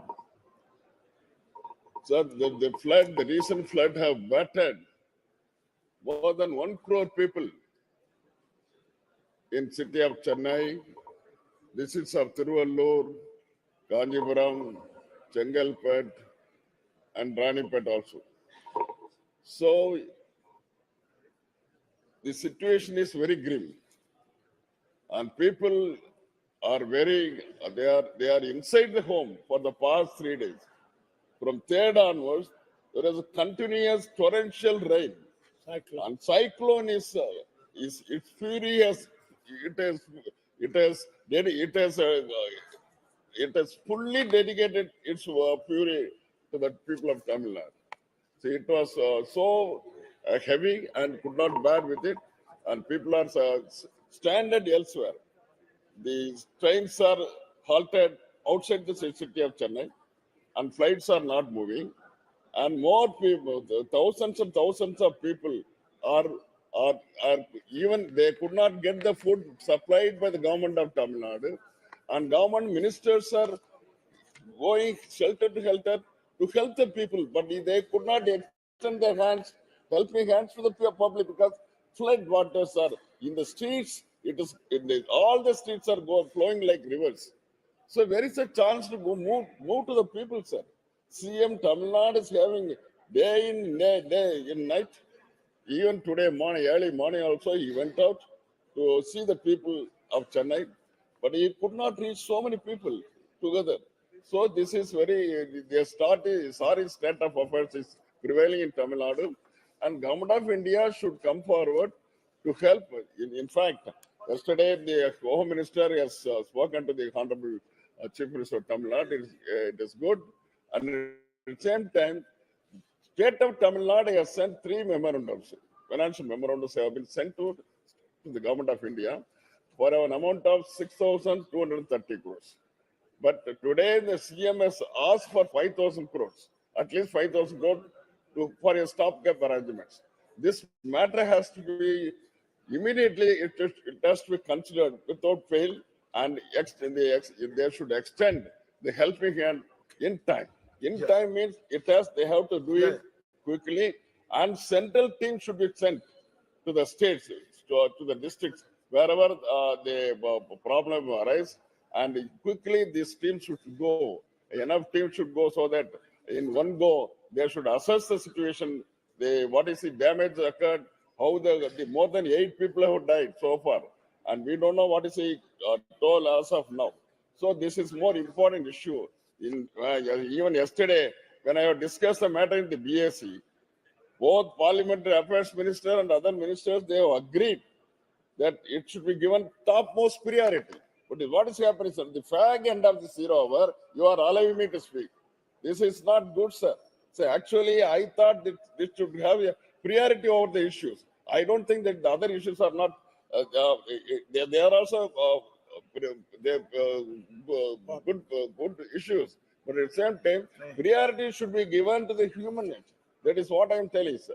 So kindly see that Government of India should come forward. The Home Minister should specifically take care to see that the amount is dispatched quickly, and also along with the men and machineries, so that to help the state of Tamil Nadu quickly, sir. Thank you, sir. You all are supporting Baluji's argument, sir.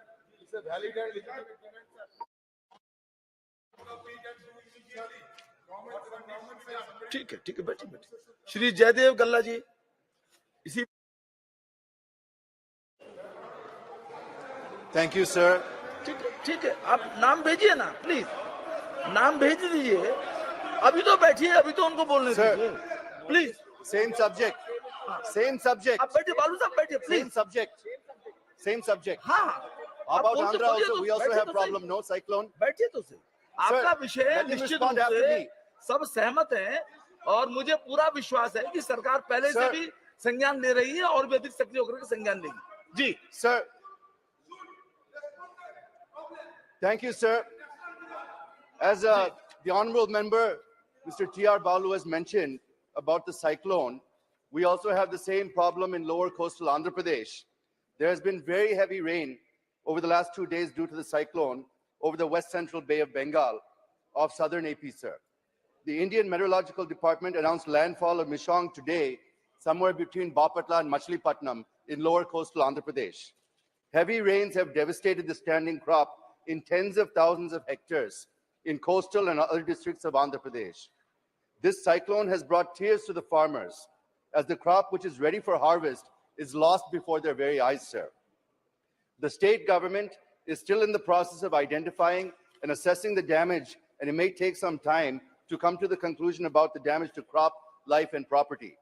Due to the heavy rains, roads have been damaged, supply of electricity is disturbed, people are not able to fetch essentials apart from other problems being faced by them.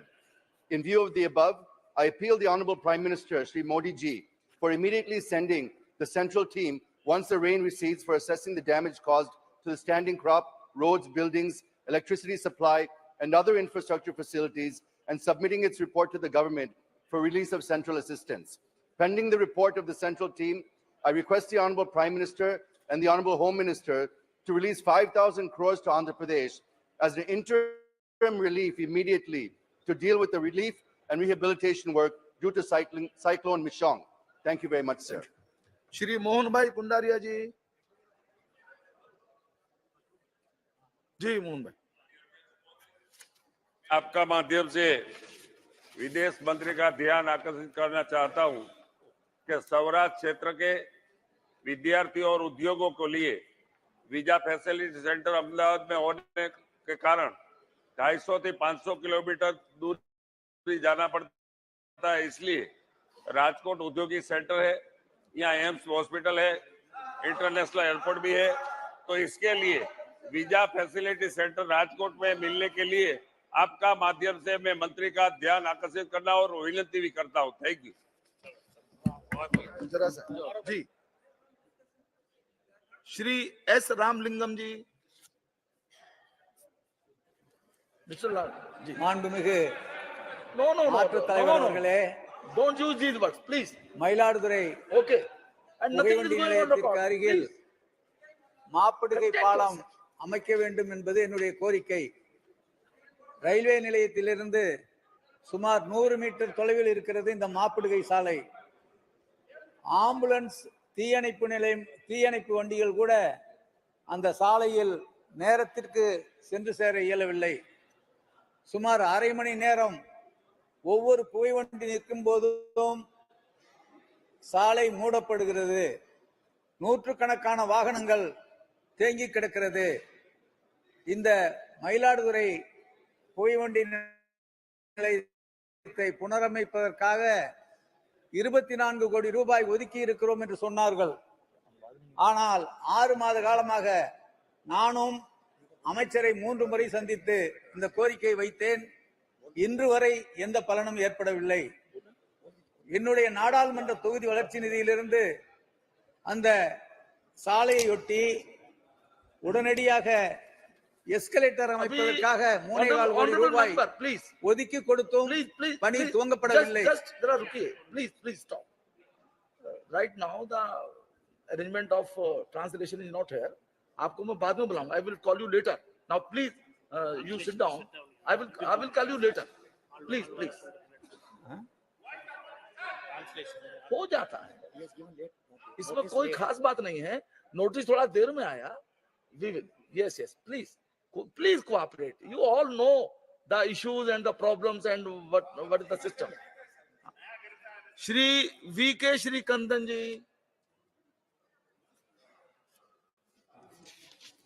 Respected Chairman ji, Bharat Earth Movers Limited is a profit-making company with orders worth more than rupees 10,000 crore, one through mostly global tenders.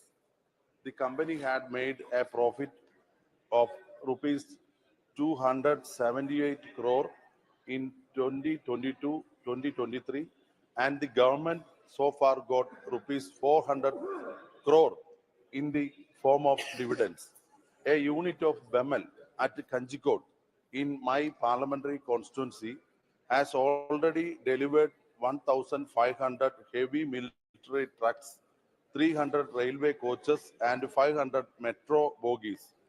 The government had to abandon a move of disinvestment in BEML in 2016 due to stiff opposition. The privatization move again is not in the interest of our nation's security. Therefore, I urge upon the government not to privatize BEML and withdraw such a move immediately. Thank you, sir. Shri Raghuram Krishna Raju ji. Thank you, Honorable Chairman, sir.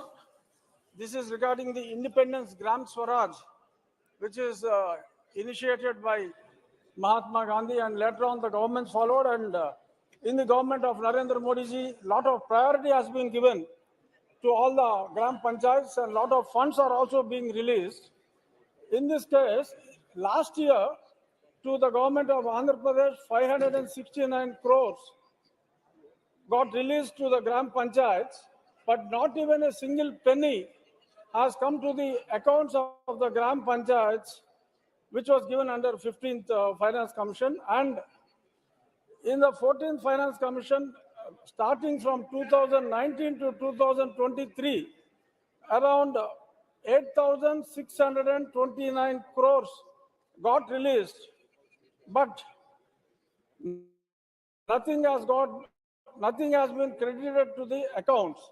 We all have met the Sarpanchas Association of Andhra Pradesh, where all party members are there, predominantly dominated by my present party.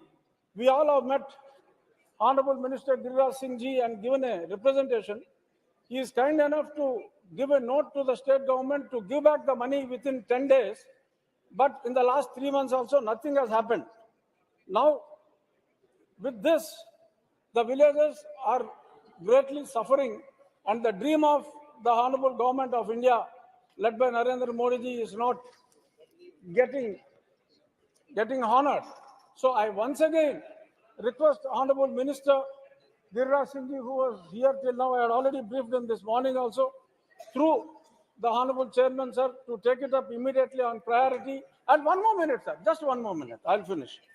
And there has been a new system known as volunteer system, which has totally replaced the Sarpanchas and the ward member system, wherein totally dysfunctional. The village system has got totally dysfunctional. I request the Honorable Member Panchayati Raj, as far as the village development is concerned, it should be left with only the Panchayat, Sarpanch and the ward members, not with the volunteers. Thank you, sir. Okay. Dr. Dhal Singh Bisen ji. बहुत बहुत धन्यवाद सभापति महोदय। जैसा कि आप जानते हैं कि वर्तमान युग डिजिटल का है और इसके लिए बहुत ज़्यादा अच्छे नेटवर्क की आवश्यकता होती है, और जैसा कि आपको विदित है अध्यक्ष महोदय कि वर्तमान में सारे काम ऑनलाइन होते हैं, चाहे ऑफिस के काम हो, किसानों के काम हो, पढ़ाई लिखाई के काम हो, चाहे विभागीय सारे काम हो, इन सब के लिए, चाहे सार्वजनिक वितरण प्रणाली का काम हो, सभी काम के लिए ऑनलाइन बैंकिंग करनी हो, तो भारत जो है एक डिजिटल लेन देन के लिए विश्व में प्रसिद्ध है, और डिजिटल लेन देन हो या कार्यालय कार्य, इन सब के लिए मोबाइल नेटवर्क अति आवश्यक है अध्यक्ष महोदय। किंतु आज भी अनेक क्षेत्र ऐसे हैं जहां मोबाइल नेटवर्क सब जगह ठीक से कार्य नहीं कर पा रहा है, और जिसके कारण से इन सारे विभागीय छात्र छात्राओं और अनेक सारे कामों के लिए नेटवर्क की उपलब्धता ठीक से नहीं होने के कारण, नेट ठीक नहीं चलने के कारण सारे काम प्रभावित होते हैं, और विशेष करके बीएसएनएल का, और बीएसएनएल का जाल लगभग उसके अलावा पूरे प्रदेश में नहीं सारे देश में बीएसएनएल एक अपने नाम के लिए जाना जाता है। और सभापति महोदय, अभी भी मेरे लोकसभा क्षेत्र में 2G सेवाओं से आगे बीएसएनएल नहीं बढ़ पाया है, जबकि अन्य जो प्रतिस्पर्धी संस्थाएं हैं वो 3G, 4G और 5G तक चली गई हैं। और जिसके कारण से स्पीड में नेटवर्क नहीं मिलने के कारण से सारे लोग परेशान हैं, छात्र छात्राएं परेशान हैं, जो गांव में काम करने वाले पढ़ने वाले छात्र हैं वो परेशान हैं। इसलिए आपके माध्यम से मैं माननीय मंत्री जी से अनुरोध करना चाहता हूं कि ग्रामीण इलाकों में भी BSNL की सेवाएं और सुदृढ़ हो, अच्छी हो, और इसके अलावा अन्य प्रतिस्पर्धी संस्थाएं उनका भी नेटवर्क अच्छा चले, ताकि ग्रामीण क्षेत्र के लोगों को सारे ऑफिसेस को काम करने में अच्छी सुविधा मिल सके। आपने समय दिया सभापति महोदय, बहुत बहुत धन्यवाद। श्रीमती अनुराधा चिंता जी। Thank you, Chairman, sir. Sir, people living near oil and gas drilling sites in Andhra Pradesh, East Godavari districts face the risk of being exposed to oil or natural gas leakages from the plants located in the vicinity, especially in the Dr. B.R. Ambedkar Korsava district, which has been witness to such incidents in the past. According to reports, GAIL operates pipelines extending to a length of 430 kilometers. ONGC operates 120 kilometers of pipelines, and Reliance operates a 36-kilometer pipeline in the Konsima region. Though the officials of said companies have been asked to replace old pipelines in the region to ensure the safety of the local communities and prevent mishaps and prevent frequent gas leakages from the existing pipelines, there is an immediate need to establish a crisis management facility in the district, considering the operations of numerous oil and natural gas producing companies in the said region to effectively handle emergencies of crisis. I would therefore request to the government to take immediate steps to include a comprehensive risk assessment for the oil and natural gas operations in Konasima district and ensure the establishment of a crisis management facility at the earliest. Thank you. Dr. Sanjeev Kumar Shangri ji. Thank you, Honorable Chairperson, for giving me this opportunity to speak on railway issues of Kurnool Parliamentary Constituency. Sir, Kurnool Parliamentary Constituency, which I represent, deserves additional railway facilities in view of its overall backwardness. Andhra Pradesh has 3 regions with diverse culture and dialect. Rayalaseema region is one of them, and Kurnool is the gateway of Rayalaseema. Kurnool, the erstwhile capital of Andhra State, is a backward district in all respects. Demographic indicators stand testimony to this fact. Kurnool was capital of Andhra State from 1953 to 56, and the capital was shifted from Kurnool to Hyderabad when states were reorganized on linguistic basis. There is a strong feeling in Kurnool region that a serious historical mistake was done when the capital was surrendered in favor of Hyderabad. The region was neglected for 7 decades by successive governments. This injustice should be relieved. Kurnool region is very backward as per the report of Sivaraman Krishnan Committee, an expert committee which was constituted under Section 6 of the AP Reorganization Act 2014. Kurnool region has challenges of high dependency ratio of 55%, low literacy rate of 65%, low urbanization of 29%, and has a young growing workforce. These problems need to be addressed with a humane touch, sir, and every investment in public utility cannot be seen from a commercial angle. Following the principles of natural justice, all regions of India should be developed equally. All of us should agree that injustice was meted out to Andhra Pradesh with unfair state bifurcation. We need a helping hand from the union government. Sir, economic growth, employment, income generation, and equitable distribution of growth are essential for all regions of Andhra Pradesh.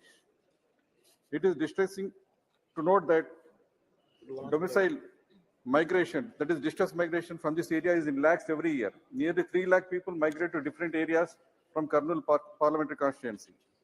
The area has problems of water supply, though Tungabhadra River traverses 95 kilometers in Kurnool district.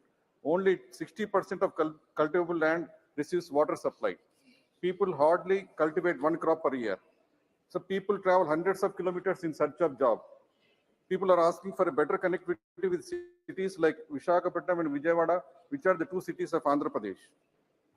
National highway connecting Kurnool and Vijayawada, which traverses through reserve forest, needs upgradation. Road journey is tedious, and there is no express train connecting between Kurnool and Vijayawada and Visakhapatnam. So at least a good railway connectivity is needed for this region. We are not asking for a new railway track. We are just asking for a train service on the existing railway tracks. As a representative of 22 lakh population of Kurnool region, I have been requesting railway authorities for some facilities like train halls at Madhikera, Kosigi and Adoni, direct train service from Kurnool to Mumbai in favor of thousands of North Indian families doing business in Kurnool, and speeding up of construction of railway rehabilitation workshop at Kurnool. Sir, I made nearly 15 representations to Railway Ministry in past 4 years. Response is not encouraging. I take this opportunity to request the Honorable Minister of Railways to please start a daily train service from Kurnool to Visakhapatnam via Vijayawada. A tri-weekly train with number 07237 was running on ad hoc basis, but that too was withdrawn recently for reasons better known to the officials. Thank you. Sir, passenger services cannot be viewed in commercial angle. Occupancy of the service was good enough and would have improved further had it been a daily service. Sir, to conclude, I request the Minister of Railways to restart the train on daily basis, and I hope this facility can bring solace to the injured hearts of people who feel that many historical blunders were committed against the region. There should be equitable development of all regions of the country. Thank you, Chairman, sir. Give me opportunity to raise very urgent and public importance matter which is related to my parliamentary conscience.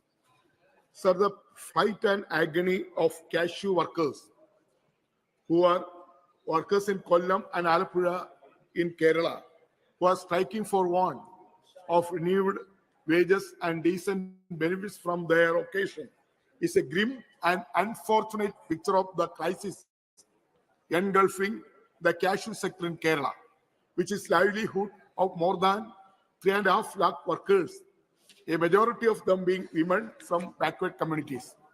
The minimum wages of cashew workers are not revised even after 10 years since then Ummanchandi government, which was the last government to have increased the wages of cashew workers. The present state government under Chief Minister Pinarayi Vijayan has ignored the plight of cashew workers and their wages is not revised. The present wages are even lower than wages of Manrega workers. The strike of cashew workers, including in my parliamentary constituency, various cashew factories like Karimulakal, Moranad, and adjacent constituency, Kayangulam, and also Adinad, Kollam. So all factories come under Cashew Development Corporation. Demanding rise the minimum wages is not limited to Kollam district alone, but also these cashew workers are striking not only in Kollam district, other districts also. My Kalappi, Pathanamthitta, Thiruvananthapuram district also facing this crisis. So, sir, the benefits of cashew workers, including ESI and PF benefit, also not getting properly because the ESI benefit is denied cashew workers because of the thin attendance, the working hours and also working days also working days also not properly. That's why ESI benefit also and also PF benefit also not getting for cashew workers. So I am coming, sir. Sir, the women cashew workers earn 500 rupees per day. Now workers are getting 35 for shelling 1 kg of raw cashew and 45 for peeling the kernel. The merged sum they get on in a while does not even cover their food expense or medical emergencies. Many women's cashew workers are now working as household help and do other sundry jobs sustain themselves. Sir, there was a time when more than 780 licensed cashew factories function in Kerala, which has now reduced less than 800 cashew factories. Please. Sir, I am coming, very important. I am coming, sir. Sir, the 1980s and 1990s, cashew has peaked 125,000 metric tons, which has sealed down to less than 20,000 tons. This situation indicates alarming crisis of entire industry. Banks have wound up numerous cashew factories and more than 10 cashew factory owners. More than 10 cashew factory owners whom small-sized factories own have committed suicide in Kerala. Therefore, the plight of the cashew workers must be addressed by declaring special package for welfare of cashew workers with the umbrella welfare option, including ex gratia, financial support during the period of. Sir, I complete. आप अधिक समय लेंगे तो किसी अन्य मान्य सदस्य का अवसर समाप्त होगा. 1 minute, sir. Last point. Please conclude immediately. Last point. Sir, financial support during the period of unemployment, free medical treatment, and ESI hospital soft loans. the cashew workers must be given their fair share outstanding. Come to the demand outstanding. Ji. Yeah, I am coming to point, sir. So no outstanding one- bonds so many and other benefits denied them आपका due number नहीं आ to पाएगा winding down cashew factory, additional benefits, loan waivers, medical facility, all cashew workers, irrespective of the last status of employment and premium payment. With these words, sir, it's a very serious matter, and also the धन्यवाद जी सभापति महोदय। धन्यवाद सभापति महोदय। कि 0 our की समय की मर्यादा का हम सभी को ध्यान रखना चाहिए। थोड़ा बहुत 10-15 सेकंड चल सकता है, बट नॉट मिनट्स, प्लीज। जी धन्यवाद सभापति महोदय, आपका जोहार। मेरे लोकसभा रांची जो हटिया विधानसभा के नगरी नामक स्थान है, जहां से स्वर्ण रेखा पवित्र नदी निकलती है, जो रांची शहर होकर गुजरते हुए जमशेदपुर से होते हुए बंगाल की खाड़ी में गिरती है। 474 किलोमीटर लंबी इस नदी, जो झारखंड की लाइफलाइन कही जाती है, रांची की लाइफलाइन कही जाती है। झारखंड की प्राचीन संस्कृति में इस नदी का सांस्कृतिक और धार्मिक महत्व है। रांची में चुटिया नामक स्थान में स्वर्णरेखा नदी एक सहायक नदी हरमू से में आकर मिलती है। इस संगम पर करीब 500 वर्ष पुराने नागवंशी कालीन 21 शिवलिंग नदी के चट्टानों में उत्कीर्ण है। कभी नागवंशी राजाओं की राजधानी चुटिया होती थी और वह सांस्कृतिक अवशेष एक जीवंत धनाढ्य संस्कृति की कहानी कहता था।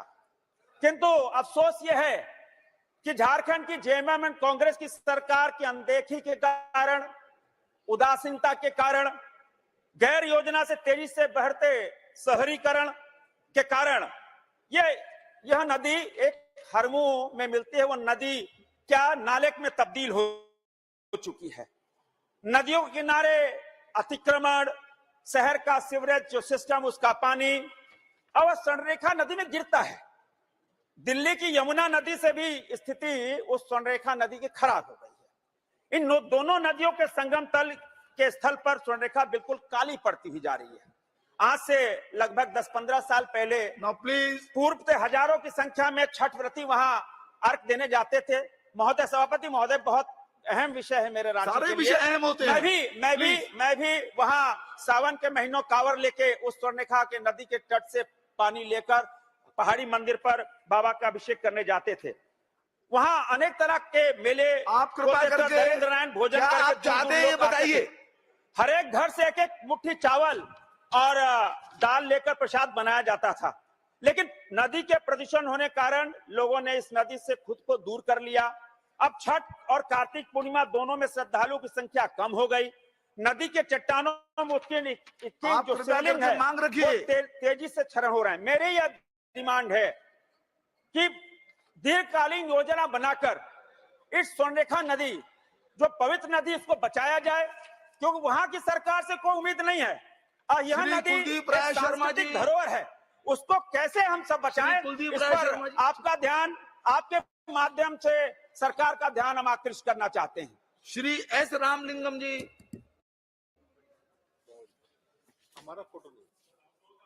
மாண்புமிகு மாற்றுத் தலைவர் அவர்களே, மயிலாடுதுறை புகைவண்டி நிலையத்தில் சுமார் 100 மீட்டர் தொலைவில் மாப்படுகை நெடுஞ்சாலை அமைந்துள்ளது. இதில் மேம்பாலம் இல்லாத காரணத்தினால் அவசர காலத்தில் ஆம்புலன்ஸ், தீயணைப்பு வாகனங்கள் கூட செல்ல முடியாத நிலை. எனவே இந்த லெவல் கிராசிங் நம்பர் 229 இதில் உடனடியாக மேம்பாலம் கட்டப்பட வேண்டும். கடந்த 24/11/23 அன்று பொதுமக்கள் மிக பெரிய அளவில் கூடி சாலை மறியல் செய்தார்கள். அப்போது மாவட்ட ஆட்சியர் தலையிட்டு விரைவில் இதற்கான பரிந்துரையை நான் அனுப்புகிறேன் என்று சொல்லியிருந்தார். இருந்தும் கூட இதுவரை எந்த பணியும் துவங்கப்படவில்லை. இந்த ரயில்வே தடத்தில் நூற்றுக்கணக்கான வாகனங்கள் அரை மணி நேரத்திற்கு ஒரு முறை தேங்கி கிடக்கிறது. அது மட்டுமல்ல, இதே மயிலாடுதுறை புகைவண்டி தடத்தில் இரட்டை வழி பாதை விழுப்புரம் வரை அமைக்கப்பட வேண்டும் என்று பலமுறை வற்புறுத்தி இருக்கிறேன். இதுவரை செய்யப்படவில்லை. மயிலாடுதுறை புகைவண்டி நிலையத்தில் எஸ்கலேட்டர் அமைப்பதற்காக முதல் பிளாட்பாரத்தில் இருந்து 3வது பிளாட்பாரம் செல்ல முடியாத நிலையில் என்னுடைய தொகுதி மேம்பாட்டு நிதியிலிருந்து 3.25 கோடி ரூபாய் ஒதுக்கீடு செய்தோம். புகைவண்டி துறையில் இதுவரை அதற்கான பணிகள் துவங்கப்படவில்லை. மேலும் 24 கோடி ரூபாயில் புனரமைக்கிறோம் என்று சொல்லிக் கொண்டே இருக்கிறார்கள். 2 வருட காலமாகிறது, எந்த பணியும் இதுவரை துவங்கப்படவில்லை. நான் இப்போது கேட்டுக்கொள்வதெல்லாம் மிக மிக அவசரமான ஒன்று. இந்த மேம்பாலம் லெவல் கிராசிங் 229 இந்த மேம்பாலம் அமைந்தால்தான் அந்த பகுதியில் பல்வேறு சுற்றுலா தலங்களை இணைப்பதற்கான வழிவகை ஏற்படும்.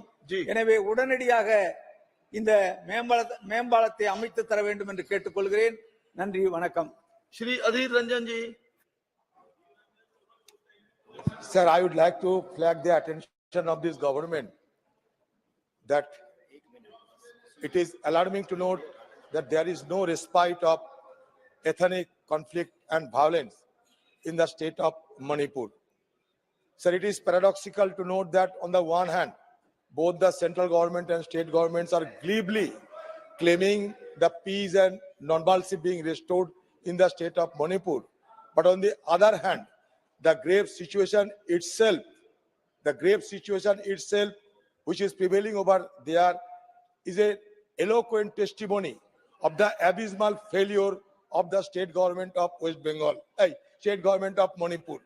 So the issue has come to such a pass that even day before yesterday, 13 deaths have been reported in the newspaper. But the issue is that the government has been found totally impervious to the intensity of the violence, to the sensitivity of the northeastern state, as if nothing is happening over there. So the government of Manipur has been totally failed to maintain the law and order situation in Manipur, and the situation has been right to discharge. एक minute में अपनी बात कहिए. The situation has been right. Sir, situation has been right to impose presidential rule. और महोदय, मैं आपके माध्यम से आज भारत सरकार के एक अत्यंत महत्वाकांक्षी परियोजना हर घर जल योजना के संबंध में सरकार का ध्यान आकृष्ट कराना चाहता हूं। मानवर एक ड्रीम प्रोजेक्ट है जिसके आस में गांव के अंतिम छोर पर बैठा व्यक्ति टकटकी लगाए देख रहा है, लेकिन मेरे लोकसभा क्षेत्र प्रतापगढ़ में हर घर जल योजना के कार्य करने वाली एजेंसियां मनमाने तरीके से गुणवत्ता विपरीत कार्य करके धन का अपव्यय कर रही हैं। इस तरह के समय से परियोजना पूरे न होने से संशय प्रतीत होता है। वहीं दूसरी ओर प्रधानमंत्री सड़क निर्माण योजना से लेकर राष्ट्रीय राजमार्ग तथा गांव ग्रामीण की सड़कों के किनारे लेने वाली एजेंसियों ने सबलेट कर स्थानीय लोगों को काम दे दिया गया है। उन्होंने स्वयं भी सबलेट कर दूसरे लोगों को काम देकर कार्यों की गुणवत्ता को दरकिनार करते हुए बनी हुई सड़कों के किनारे गांव की इंटरलॉकिंग। शुक्रिया स्पीकर साहब, तुसी बहुत ही महत्वपूर्ण विषय उठाउण दा मौका दिता। अमृतसर पार्लीमेंट मेरा खेतर है, ओदे तो जिहड़ियां ट्रेन चलदियां ने रेल विभाग के ऑर्डर के नाल अमृतसर तो बनामुखी, अमृतसर तो लालकुआं, जयनगर, अजमेर ते टाटानगर माध्यम से माननीय जल शक्ति मंत्री को ध्यान आकर्षित करता हूं कि जो सड़कें गांव पे ग्रामीण क्षेत्रों में टूट गई हैं, ऐसी कार्यदायी संस्थाओं पर कानूनी कार्रवाई की जाए। एक मिनट प्लीज, एक मिनट, अगले वक्ता के नाम में बोल दूंगा सर जी। शुक्रिया स्पीकर साहब। स्पीकर साहब, रेल विभाग वालों अमृतसर तो चलने वाली ट्रेन जिहड़ियां ने वो अमृतसर तो बनामुखी, लालकुआं, जयनगर, अजमेर, टाटानगर, नंगल, डेरा बाबा नानक, पठानकोट ते चंडीगढ़ बंद कर दित्तियां गईयां ने। धुंध का बहाना लाया 1 दिसंबर तो लैके 29 जनवरी तक 2 महीने ट्रेन बंद ने। धुंध सिर्फ 15 दिन पैंदी है। पठानकोट, डेरा बाबा नानक, पट्टी ते ਜਿਹੜੀ खासकर चंडीगढ़ ਨੂੰ ਚੱਲਣ ਵਾਲੀ ट्रेन हजारां लोग ਜਿਹੜੇ ਨੇ, चंडीगढ़ राजधानी है, हाईकोर्ट है, हजारां लोग उत्ते सफर करते हैं। 2 महीने लोग किवें जाणगे? किसान अपनी फसल लैके अमृतसर दे विच किवें आएगा? मजदूर जिहड़ा है वो अपनी मजदूरी वास्ते अमृतसर तक किवें पहुंच करेगा ते मजदूरी करन तो बाद घर किवें पहुंचेगा? वीरेंद्र जी,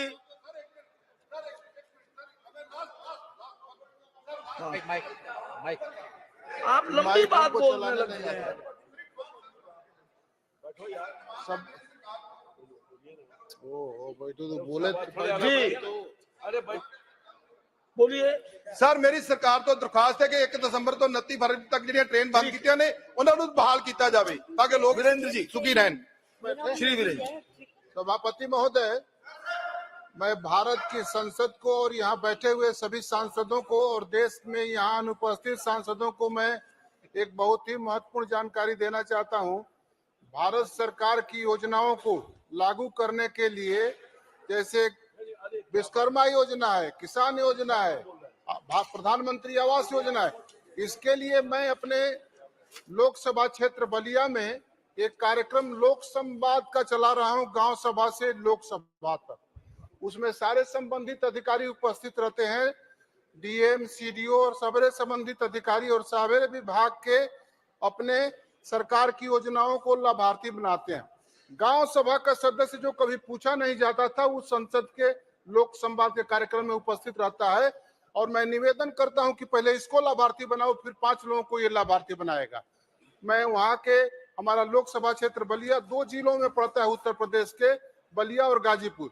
मैं वहां के डीएम, गाजीपुर के डीएम और बलिया के डीएम और सीडीओ, दोनों जिला के सीडीओ को मैं बहुत धन्यवाद देना चाहता हूं कि सारे संबंधित अधिकारियों को बुलाकर लाभार्थी वही बनाते हैं और उनको 5 लोगों को लाभार्थी बनाने का मैं निवेदन करते हैं।